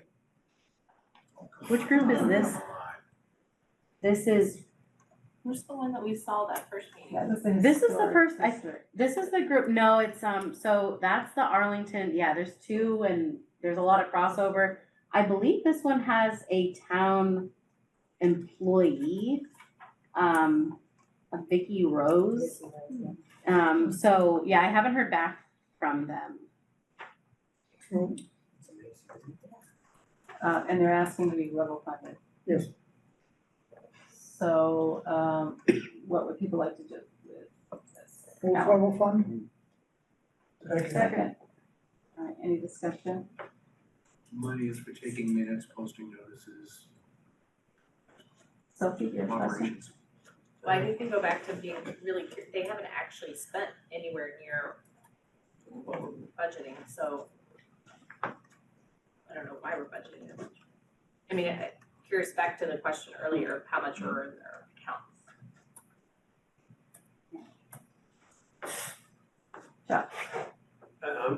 It's a question really on the next line, but I'll ask it now. Why do we have a Broadway Historic District and a Historical Commission? Does that make sense? Different groups. Yeah, different groups. Broadway Street, or the Broadway Street, Starbucks, Medford Street, Broadway, and Mass Ave. This is for all the district commissions, isn't it? Yeah, but it's not. Yes, Not just Broadway. yeah. Right, it's a bad name, it's a historic district. It's a bad name. The historic part is, it should just say Broadway. Historic district. The Broadway. Yeah. Just the Question, districts. question, anything else? Yeah. Does anyone have anything else? Do you want, find out what they've been doing with their money, or do you wanna go ahead and approve a level funded budget and also just go ahead with the vote and then find out? Or do you want this, the vote to be based on the Allen? I mean, we shouldn't be picking and choosing one over the other. Of course, we have been by the size, but we've always just, you don't want any more money, you rely on citizens to do the right thing. One thing we could do, not for this year, but maybe for next year, is to have a policy where, we'll be asking specifically, what did you spend the money on last year? What is a budget of at least 5 items or whatever for next year in writing, or we'll vote 0. And just have that as our policy from now on. Might be the way to go. Thoughtful. You sound like Elon Musk. No, it's being thoughtful. All right, David? I have no Just a change. question. The historical commission, they're the ones who conduct the hearings, correct, for filing, and they have subpoena powers. So part of this money that they ask for every year is when they do hearings. I'm assuming that the hearings vary from year to year. Yeah. And that's what a lot of that money goes to. All right, Chuck and then Charlie? My question, kind of related to Al, if they don't respond, should we not fund? I mean, at least respond if you want money. Well, our policy has been, if you're not asking for more money, but you're just asking for the same, Got it. You don't have to respond. that you're telling us, we're fine. Good, all right. If you're asking for more money, then you have to come before us. That's not- Okay, it's a default, yes, if they don't respond. It's also a disincentive to ask for more money. Right. We're a very scary group. We are actually. Charlie? So the reason this went up to $8,700, I can't remember the woman's name, I know her, who's the chair. Robinson? Pardon? Robinson? Yeah, Joanne Robinson. She came before the committee last year, and she gave us a sort of impassioned plea about why she needed to have that increase in funding because of hearings and mailings and stuff like that, right? So that's not reflected in the actuals yet, because we don't get the actuals until sometime later. So I don't think we should be thinking about not funding that request. I was gonna say, one way to sort of judge what the committee, to find out what the committee's doing and judge whether they're active or not, is to look at the minutes and agendas on the website. And for example, the Historic Commission and the Historic District Commission have agendas for February 2025, minutes for January 2025. They're obviously active, they're having minutes and doing stuff, and we can look at the minutes and see what they're doing. Whereas some of these commissions, they haven't met for 5 years, or they haven't published minutes for a long time. They look like they're falling apart. So that's just one way of looking at the committees, is to check the website and see if they're actually putting out agendas and putting out minutes and having meetings, and what they're doing. Anything else? Any other questions or comments or Any discussion on historical commission? Alright, was there a motion to approve? So moved. Is there a second? Second. Alright, all in favor of level funding the historical commission, raise your hand. Unanimous. Thank you, and we've already done the Broadway Historic District at 8,000, right? 7, yes, 8,000, yep. 7,000. No, we peaked out on the first night, 8,000, they requested additional funds. Alright, Human Rights Commission.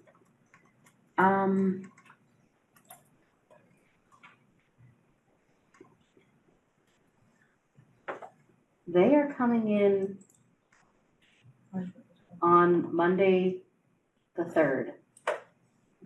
They are asking for,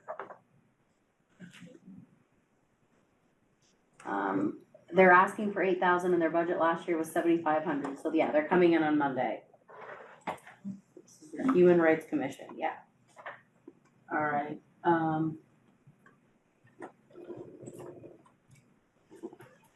and the Rainbow Commission.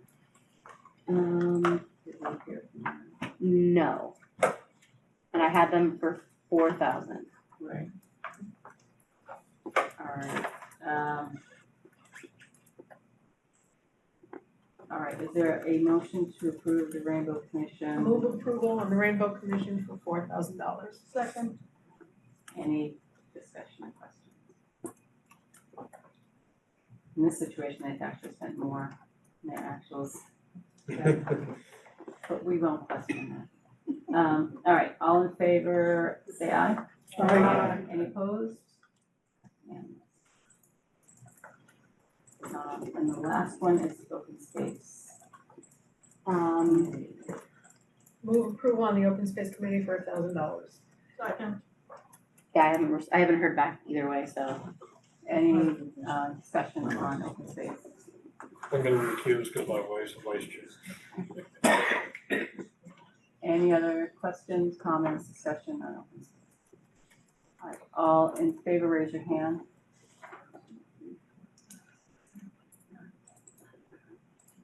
Okay, 16, affirmative, any negative votes, and abstentions, 1. All right, so we will wait for the Human Rights Commission, the Civilian Police Advisory Commission, the Disability Commission, and Envision Arlington, and Arts and Culture. And I think that is that. All right, let's have a discussion on ACMi. I'm sorry, ACMi, your budget request.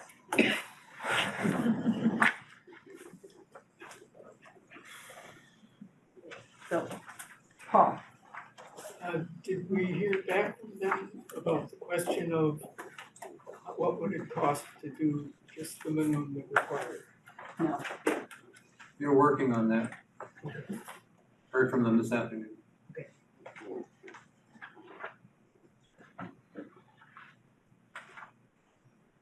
Annie. So, just based on my experience raising money in Arlington for several different groups, I think they are underestimating their capacity to raise money, and that their idea of hiring somebody to help them raise money is probably a good one. I don't think if we gave them a certain amount of money this year, that they would have to come back for more the next year if they make the effort they should make to raise money. So where I'm standing on this is that I would personally support getting them over the hump this year, but I wouldn't necessarily support any idea that we would increasingly support them unless we are seeing serious efforts at fundraising, which right now their efforts are not even close to serious. Charlie. That's where I'm at. So, thank you, Madam Chair. I can't say this with absolute certainty because I haven't done the great study, but just listening to the presentation the other night, the trajectory of their funding is headed downwards. And it's giving them money this year to get them over the hump, no personal objection here, thinking, is not gonna solve the problem because the hump, I don't know if the hump is the right term, because if every year more people are cutting a cable, then the revenue is going down and down and down. And it seems to me that the revenue that they've had in the past was established by the legislature. So this is, and all of the community media stations in the Commonwealth are facing the same problem. So this seems to me to be an issue that has to be addressed by our legislative delegation. I don't know that the finance committee can solve it. And we're looking at an override coming up in a, deficit and override coming up in a year or two. And it seems that it's not a logical position to be saying we're gonna spend more money on ACMi this year and then more money than that next year and then more money than that the year after as the revenues dwindle. So I think we should consider a different path. Carolyn. If we were going to do, what was just suggested, the other thing I would require is that they, or recommend, is that they come up with a different business model. Because they're, as Charlie's saying, their current model isn't gonna work. And maybe what we would add is change, come up with alternative business models and engage with your local, your state representatives, to help address this on the larger issue. Dean. So, I agree with what Charlie said, and I think, wasn't here for the hearing, but it's a topic I've spent time researching. And the thing you come across when you research this is, cord cutters, the percentage, if you look at demographics, the younger the person, the less likely they are to have cable television, okay? So, people 18 to 30 don't, that's like, what? Like, what are we doing with cable, right? 30 to 49, it's a majority of people don't have, have gone to streaming services. And then when you go above 49, that's the existing cable television customer base, okay? And so, to Charlie's point, as the cohort age 49 and younger gets older, the cable subscriptions will go down. It's just, that's why the trend is working, right? You know, the percentage of people who cut the cord goes up each year, and it's not actually converting new people, it's just the younger group getting older, right? And so there is no trend back. Like the trend for cable is eventually like zero. Like it's a declining model that's gonna go away. And so you can't, to Charlie's point, you can't stopgap a problem, because even if you give them $200,000, the hole's gonna be bigger next year. It's gonna be bigger the year after, and the year after. It's a snowball that it's not gonna stop at this point. Unless, to Charlie's point, there was a degree of legislation, I don't even know if you can do it, effort to attach a fee to my beloved Fubo subscription, which I really don't want you to do, because I don't like paying more for it, but whatever. But that's the problem. It's not gonna be fixed anyway by us. Alan Jones. I have two thoughts about this. One is that a number of years ago, we voted to appropriate a substantial amount of money to Arlington Arts and Culture, which, you know, to me has no more value than local cable. It's a choice. You spend money doing it, and we appropriated with the specific instructions. Use this for fundraising. Use this as seed capital, and I think they've done a pretty good job of raising the funds. We're still appropriating $30,000 a year, but they're spending a lot more than that because they're doing fundraising. So I sort of agree with Annie that thinking of it as seed capital with strict instructions and restrictions, there's sort of a precedent for it already. My other thought is that this is really a question of the value of the service to the community. And my thinking on that is that the finance committee punts, has no opinion on it, and explicitly leaves it to the broader town meeting and let ACMi make their argument to town meeting. With, if anything, we can say, well, this is worth, if 100,000 or 200,000 is appropriated, this would be the impact, whether it, changes the deficit 2 years from now or whether it comes out of something else. We can talk about the financial impact but not make a recommendation one way or another. So that, I'm not sure how to put that in a motion, but that's my own thinking, that it's a value question, a community value question, not specifically a financial question. Chuck? Oh, I'm sorry, I'm hard of hearing, sorry. That's okay, that's what I knew, It's that's the what I heard. person. My suggestion would be for, I forget the guy's name, the gentleman to put down a story that prioritizes the services he provides, what ACMi provides, and tell us what the impact of reducing that scope would be. And you can try to separate fixed costs from variable costs, and let us know if we don't get 200,000 or thereabouts, this is what is gonna drop off.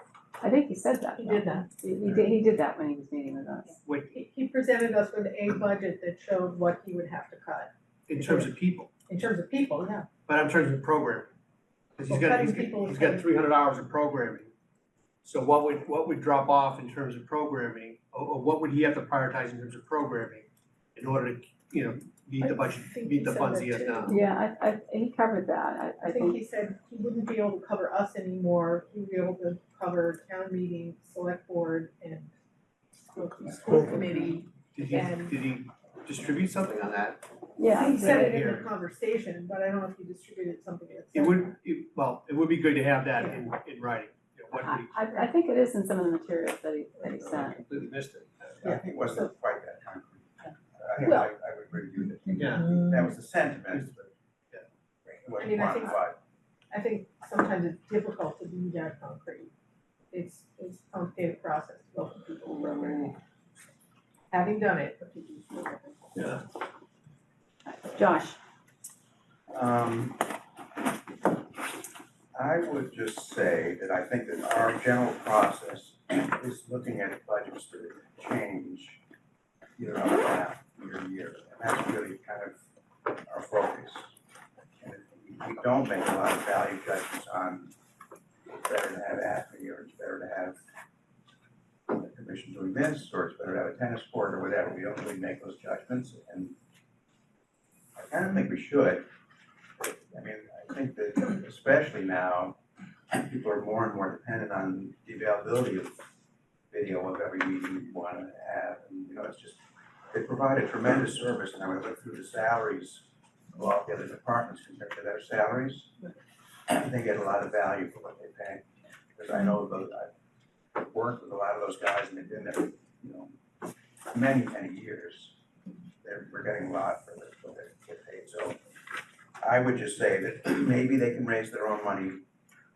The fact that we get the revenue, I agree with you, Charlie, I mean, the revenue stream is obviously coming down, but it really is, the whole structure was just another way to tax people, right? The assumption was pretty much the whole community gets stable, we all share and pay a little bit extra, and we get, I think, a pretty good value for it. If their whole revenue stream dried up and we just said, okay, well, sorry, it was nice to have you, but bye-bye, I just think that would be very sad state of affairs. So I hope that they can figure out with the state how to continue getting funding, and it would make sense just to tack something onto either your streaming service or just on your basic internet service. Bill was in the legislature last year in the tagging committee. I know, but basically, So Josh, I want to clarify, are you leaning towards supporting an appropriation? I would say, yes, I would support them for this year. I think the idea of putting it up to town meeting is probably, I'm just gonna be in front of town meeting anyway, I guess, right? Vote on our recommendation. But I do think that they provide a very valuable service, and the only reason they're getting scrutinized is, in a sense, because it's a change, a pretty big change. Fantastic. I gotta support Charlie and Dean. We've got an override of $15 or $20 million in a year. This is not the time to throw in an extra 200 grand into that deficit. And it is a legislative, I mean, this must be happening to every public cable in the state.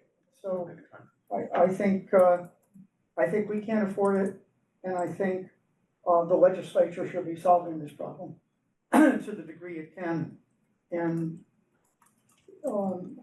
it'll be a negative in going for the override. And I think we should take action. We should make a recommendation. That's our job. Jennifer and then Grant. I have a bunch of complex feelings about this. I know I spoke when they came to speak that I do think that the town should support this kind of service. That is about values and similar to the way that we support arts. It's a lot of money though, and they're looking to expand the program, not just keep their current. That gives me pause. I don't think they're yet thinking very practically about fundraising. I'm still sort of worried about the $40,000 full-time fundraising position that they think they can get. Half-time. What? They said it was half-time. They said it was full-time. No, they've said. Half-time. Oh, they did? Oh, Yeah. I thought I remember hearing full-time. Okay, so that's a little bit easier. Yeah, so I don't think they're there yet. So I think this is community value. I would support a smaller budget, but I think we're signing up for a full-time, for supporting it every year if we do that. I don't think we can think that they're gonna cover this expense with the fundraising. I would also support punting on this and just sending it to town meeting and seeing what they say. I am uncomfortable with the finance committee not taking a position on an appropriation. Okay, that's I think we're abdicating our responsibility. That's fair. It's the will of the committee, but that's how I feel. I feel like that is, as hard as the decision may be, it's unpleasant. That's our job, is to, I think it'd be a slippery slope for us to pick and choose what we want to wade into or not. Grant, then Annie, and then Chopra. Thank you, Madam Chair. Yeah, I think the thing that, I mean, agree with everyone's saying, it's pretty smart here, they're saying all the right things. I think the thing that's missing here, and going along with what Josh is saying, is who are the users? Who's getting served by this? It's the people who, well, they're up there and they're concerned about the town, and this is probably almost the only vehicle they have, short of attending the meetings, which are kind of hard to do, and everyone, doesn't really like that. So this is a way for people to actually be involved in the town, and it doesn't serve. That's who they serve. The court. People continue. It's the non-cord cutters that are going to be affected by this. I fully agree. This, they're used to getting this funding, and it's all dried up, and they don't know what to do.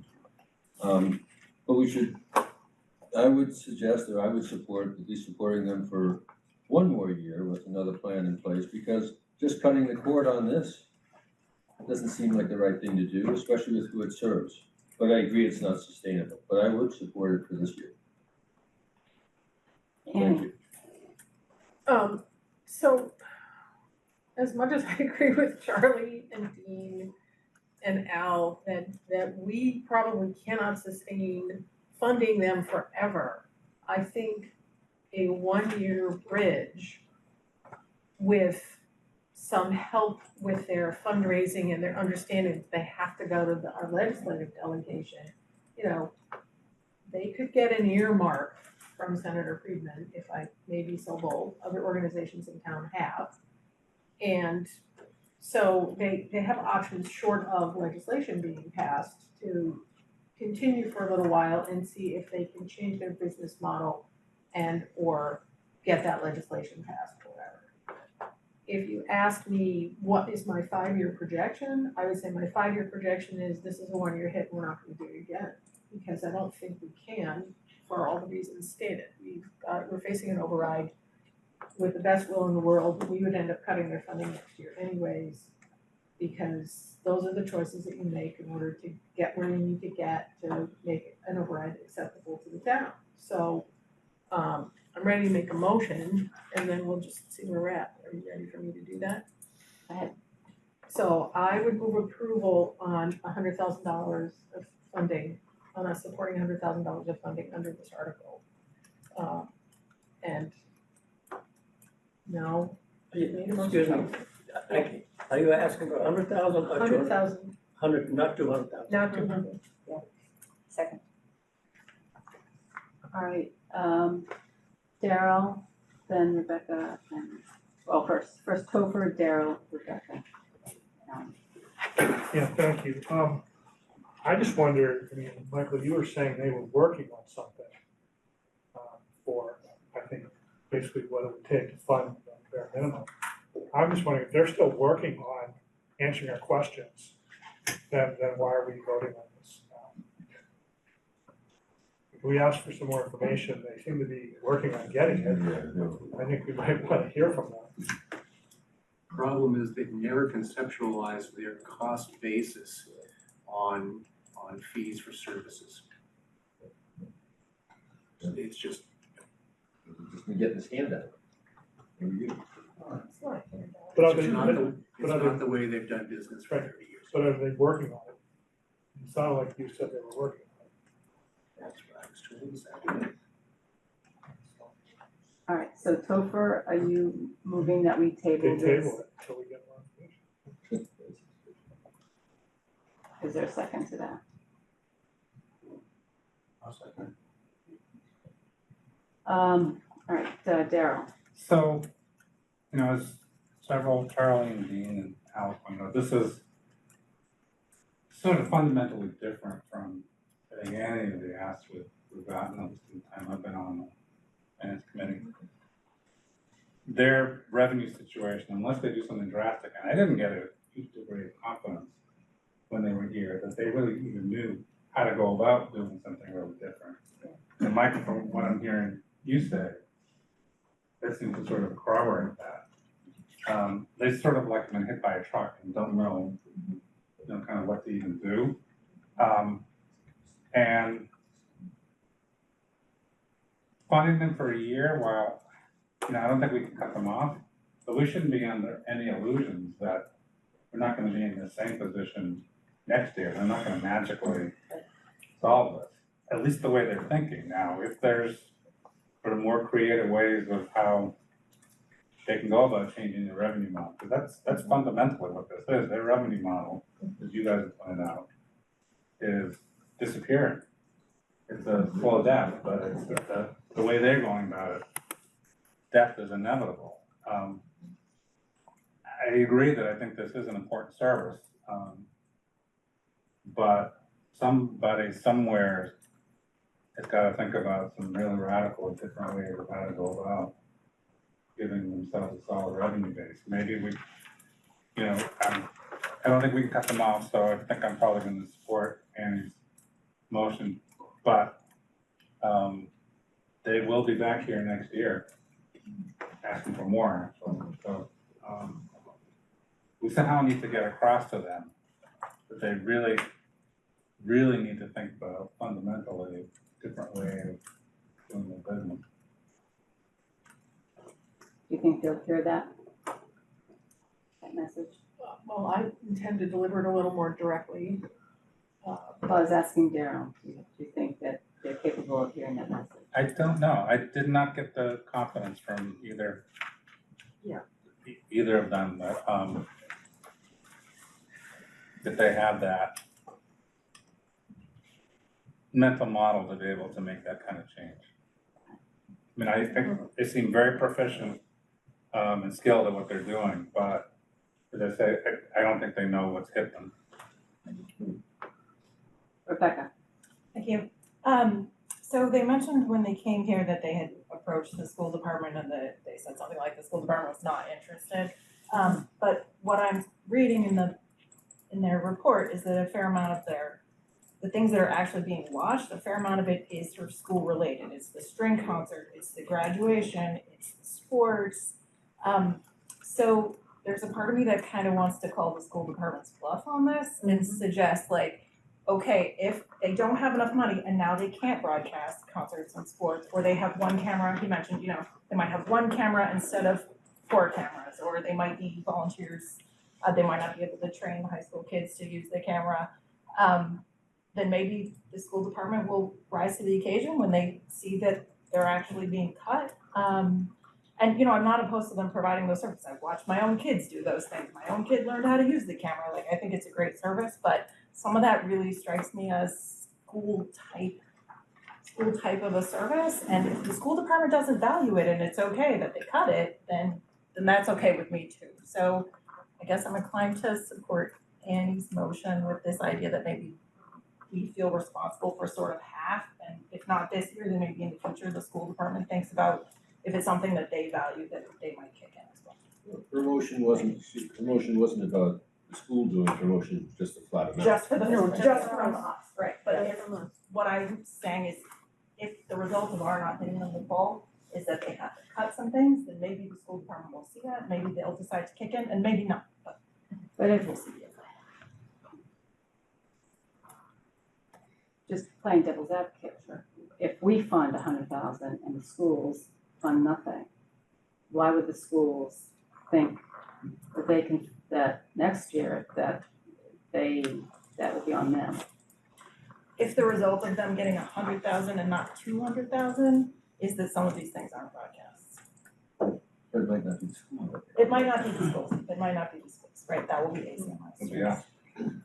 Now, Alan Jones. I'm inclined to support Annie's motion if it includes something explicit that a large chunk of that money goes towards fundraising, whether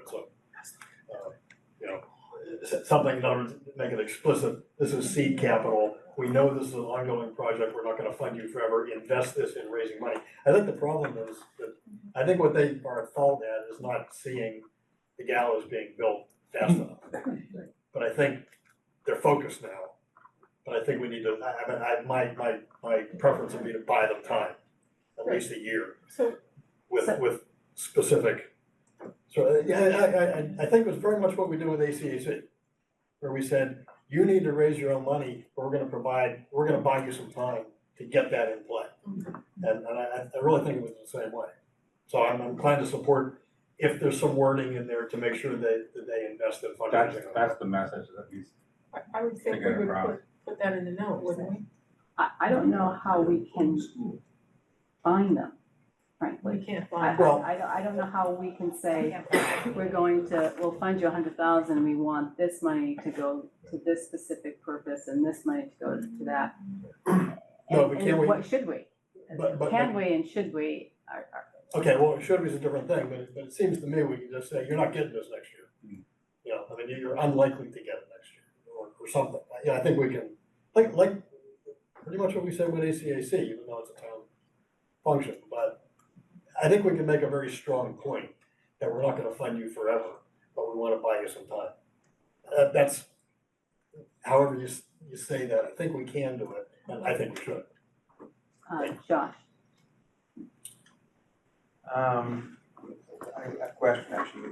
Where would the $200,000 or $100,000 come from? Good question. Just because it's not in the town manager's budget, I don't think this is. Where does the cash come from? From cash? General fund. Well, that's my second point, actually. It is. Indirect. Yeah. I mean, I don't know the answer, I'm serious about where that comes from. Goes on to the tax rate. We're restricted on how much we can raise the tax rate, so where does it go? Well, we're not restricted now, we have money in the override reserve fund. So it just comes out of there. Okay. But that means that the override next year is gonna be bigger by $100,000 Or 200 or whatever it is. Whatever. So, I don't know, I guess in many of these discussions, I see people who are working very hard to contribute to the town, very, very hard, and they've been doing it a long time, and we decided to punish them because they're not raising enough money. I totally agree that they saw this coming, we saw it coming. I think Mike last year, they had some funds that they used, they sold something. I can't remember where the cash came from, but this is not like a new problem, right? Fundraising at a very low level began last year. Right, so they had some fun, they had $50,000 or $100,000 that they contributed on their own, I thought. There's an endowment that was built up over the preceding 25 years that's been invested since 2017. I invested, and it's yielded a profit, and there have been withdrawals from it at different times. And then just to kind of again put it in perspective, this is just kind of like a tax, like off all of our residents. We have 20,000 households, everybody pays $10 a year, $1 a month. That would be 200,000. That's the burden that we're putting on people. If they had to raise their whole budget, 800,000. It's $40 a year and $4 a month. So the burden even on Dean's Kubo, it's not a lot of money if you spread it out like that. So I feel like I don't really want to be punitive to them. So I would probably make an amendment for $200,000 that we're going to vote on tonight. But again, with the full understanding that if everything continues the way it is, they're going to have zero money in 5 years. So they have to do something different if they want to continue to contribute to the town, which I hope they would. So are you making the motion, Joe? Has there been a motion to table it also? I guess there has, right? Yeah, I'll make a motion to go for the $200,000. Second. But I would prefer to table it so we can get a little more information. It seems like, again, this is not a problem for ACMi. It's a problem for every local access station in the state, and I really think in the country. So they should be solving the problem statewide with all the other access stations. I don't understand that or not. Okay, Carolyn, then David, then Charlie. So what I think I heard you say is that we can't make any recommendations as to what they do with this money, recommendations or stipulations. We can't require them that we're gonna give them $100,000 and they can spend 58,000 of that for that salary or And we for make those supplies or recommendations? for those, so we can give them an amount of money and say, you're not getting this again. And we urge you to spend this money in a sustainable way. But you really need to avoid micromanaging a very complex, problematic business. So then we can't recommend things like you need to work on a different business model, you need to have a certain amount go to fundraising or whatever. We can put that in a comment. You can put it in a It's comment. completely unbinding, not Right. binding. Right. Okay. David, I'll be twixt in between. A little history here. The last time I remember a group coming before town meeting in the town to ask for a large sum of money was about maybe 25 years ago that I remember. And they came before a town meeting to ask for $125,000 at that time, which is a heck of a lot more money presently, Yeah.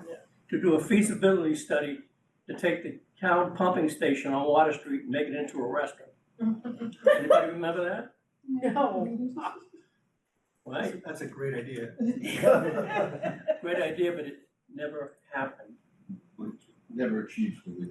But they spent $125,000 of town money to do a feasibility study. You gave it to them?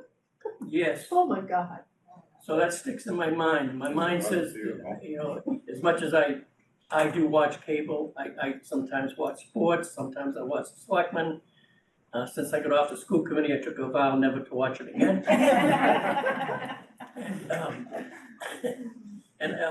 In town meeting. However, I disagree that everybody that has cable watches their local stations. Usually what happens is you have some desire. It might be watch the select, it might be watch school, it might be because your child or grandchildren are playing sports. Other than that, they're not watching it. Again, I remember when cable the idea first come here, and there was a big battle between who was gonna control local cable. And there was Group A and Group B, and there was a big fight, and they all put money, they invested their own money into it. And the group that they thought was gonna win, suddenly, the last day, Group B won. I won't go into the politics of that, but anyway, they ended up on Mystic Street. I'm concerned about currently because they know this was coming. This wasn't something that happened in the last few months. I've been around town having a discussion with people 3 years ago that cable was in trouble. Yeah. So, you know, and to ask for $200,000 to me in today's world, where other things are going on that we have no control over, and we don't know what the end product is gonna be. I don't know, I can't go 200,000, but I'm always a person that's willing to compromise. And that's why, Annie, when you said 100 for 1 year, I can go with that. Bearing in mind, I don't know where cable's gonna be in the next, never mind 5 years, I don't know where they're gonna be in 3 years. Look, that being cable and local cable. So that's my song and dance and my history. Shirley, then Dean, and then Peggy. Okay, you got me, okay. Thank you, Madam Chair. So, we've been talking a lot here about how valuable the service is to citizens of community service.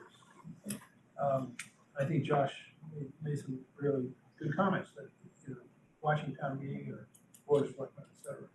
I think there's two ways to fund this that might, I don't know how long it would take to implement it, but, you know, one is just pay per view. If you want to see it, you have to pay for it. The other way is that sort of like self-publishing in the book world.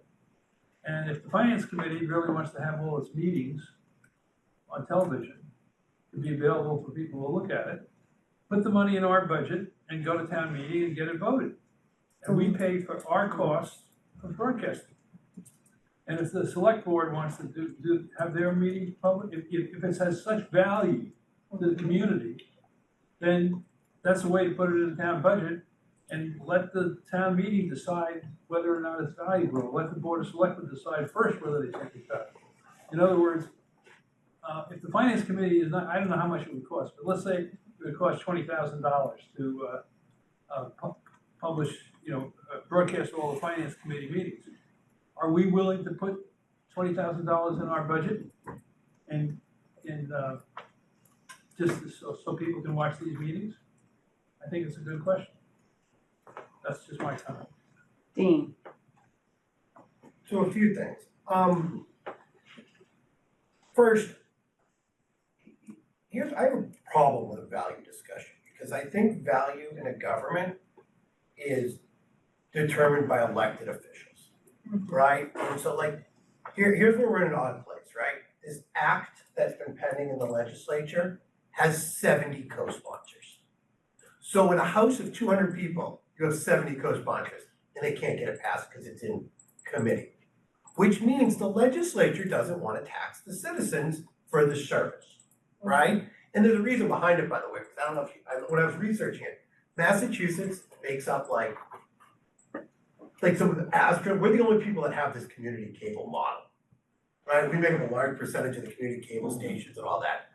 So it looks like the legislature isn't sticking it in committee, they don't want to tax it. Okay, so let the select board tell us to fund it. They don't want to do it either.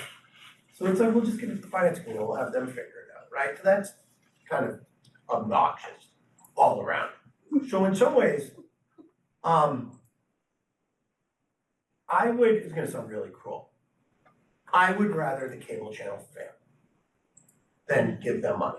I just want them to fail, actually. And I want people to say, well, it failed, and I'll say, yes, your representative and your senator in the great general court had a bill and failed to do something about it. That is their job. It is not our job, okay? Because the reality is there is no alternate funding source, right?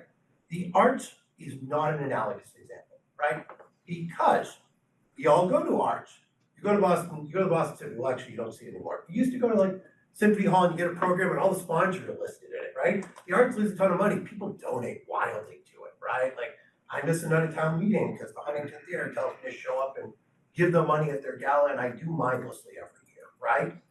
But people don't generally pay for cable, for a television program, right? You have commercials and you have advertisements, and that's how like NBC and CBS make money. They don't get money from the public.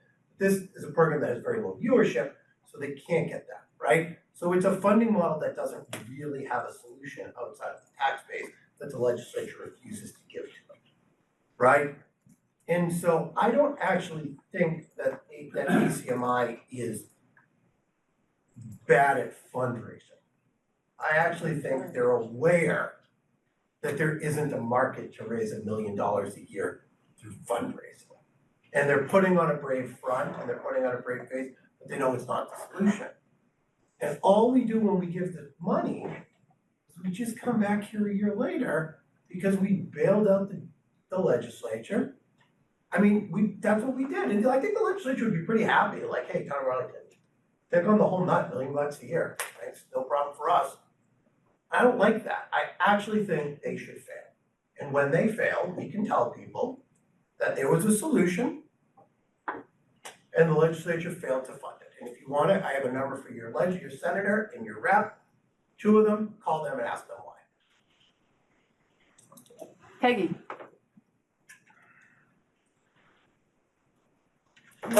Hi, thank you.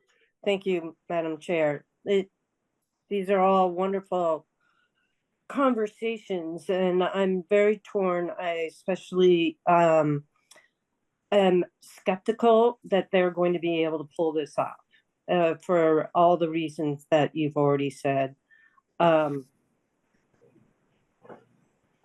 It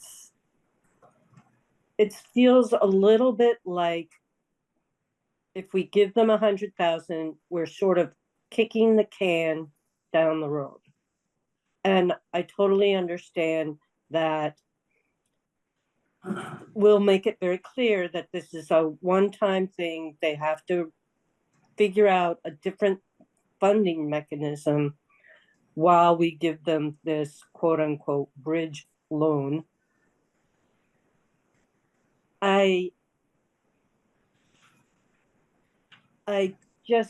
It would be a shame to lose what they've built by cutting them off completely right now. So I think I'm adding my voice to the resolution of 100K for 1 year. Thank you. Thank you, Peggy. Sophie. So, question, when we vote this, does town meeting, are they gonna have a line item vote on this too? Because a lot of the discussion here just reminds me of town meeting, and I feel like finance committee has a different obligation than town meeting, and ours is to look at the fiscal responsibility of spending or not money. And then that's it, like not the value question, not the, well, we could give 100 now and save 100 next year. I mean, I think I'm coming at it from a perspective of, I value everything that was said and agree with a lot of it, but that's a town meeting representative type discussion versus is this fiscally responsible given the override and where the town is now and what is our recommendation? And then let town meeting discuss, well, we can put aside whether it's reasonable or not to spend that money based on our recommendation. So that's where There will be a separate warrant article on this, so I'll toss it. I have a question. we're talking about going out to the people of Arlington, but it's really only going out to the people who have cable TV. No? No, I never watch it on cable I don't have TV because cable. I've got it. I Right. watch it on YouTube Yeah. and I watch it on ACMi.tv. Yeah. I never watch it on cable. So you should sign up to pay monthly. Me too. I Okay, That's not so correct. does everybody have, in the town have access to it? Yes. YouTube, I think so. Yes. Anyone with a computer? Just go to Acme TV It's and free. watch whatever's on there. And that's the problem, it's free. Well, yeah, but it's always been. Oh, it's always come out of your cable bill, just been a hidden, it's Right. 5% of your cable bill. That's the way it's Okay. been since they started, across the country, I 5%? think. Yeah, it's federal legislation, 5% of your cable bill, and everybody across the country is facing the same problem. And, we're in an age of declining information. This is our public community access that's providing, you can't get better at non-disinformation than watching the meeting live. Oh, What? totally agree. Alright, anything else, Alan? No, it is a shame as a community, we really have two information sources today. One is ACMi and the other is your Arlington. Yep, And- which is why I think ACMi can raise a bunch of money. Your Arlington has gone towards a nonprofit Yep. fundraising way, and I hope dearly that works. I guess the other ACMI's gotta go the same way. Your costs are, no, Yeah, no.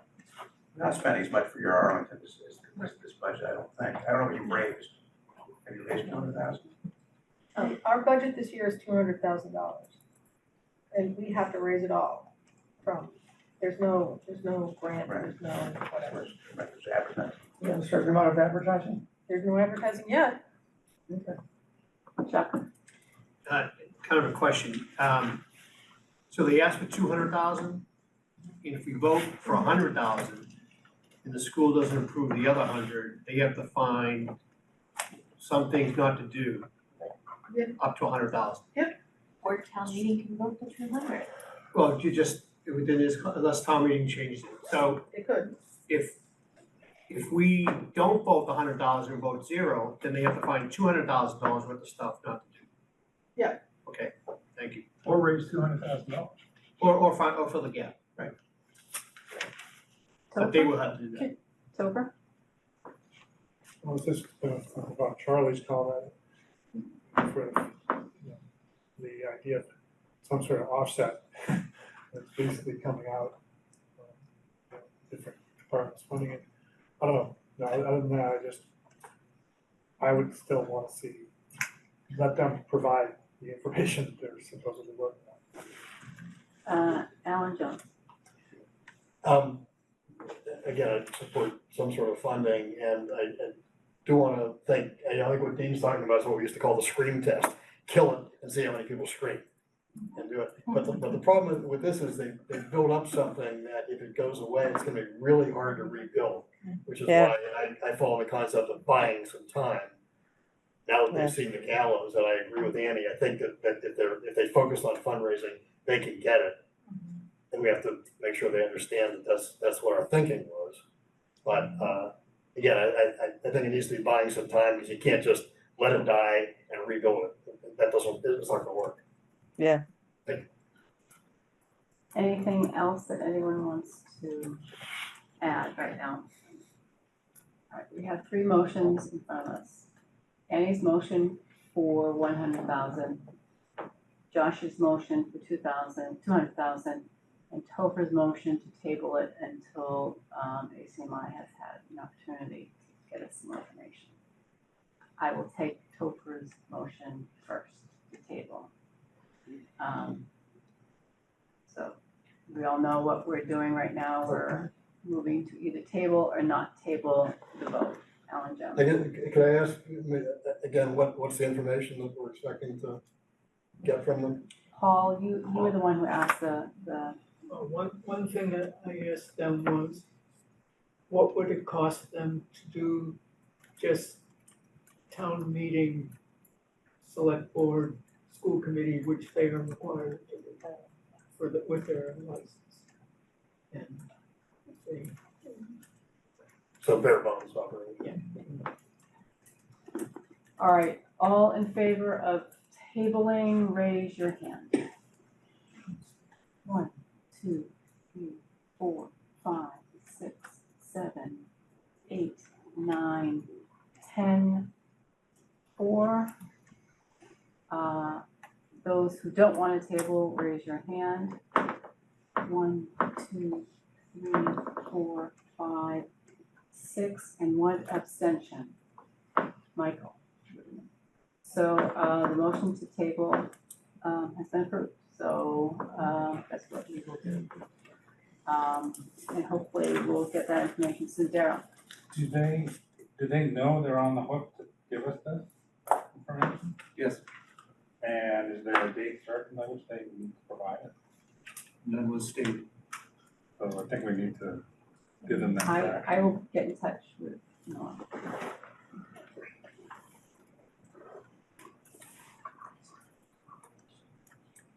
All right,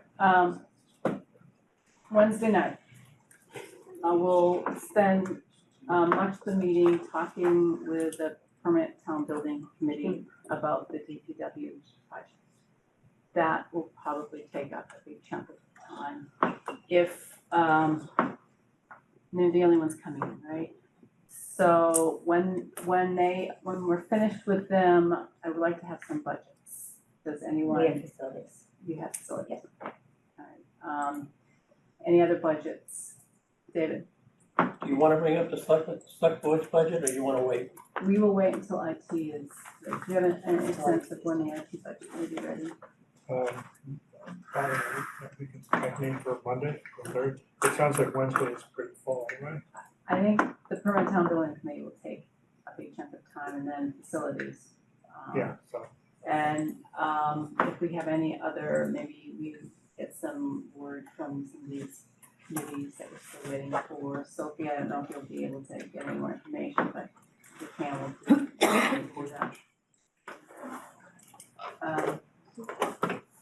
All right, anything else? All right, is there a motion to adjourn? So moved. All in favor, say aye. Aye. Thank you.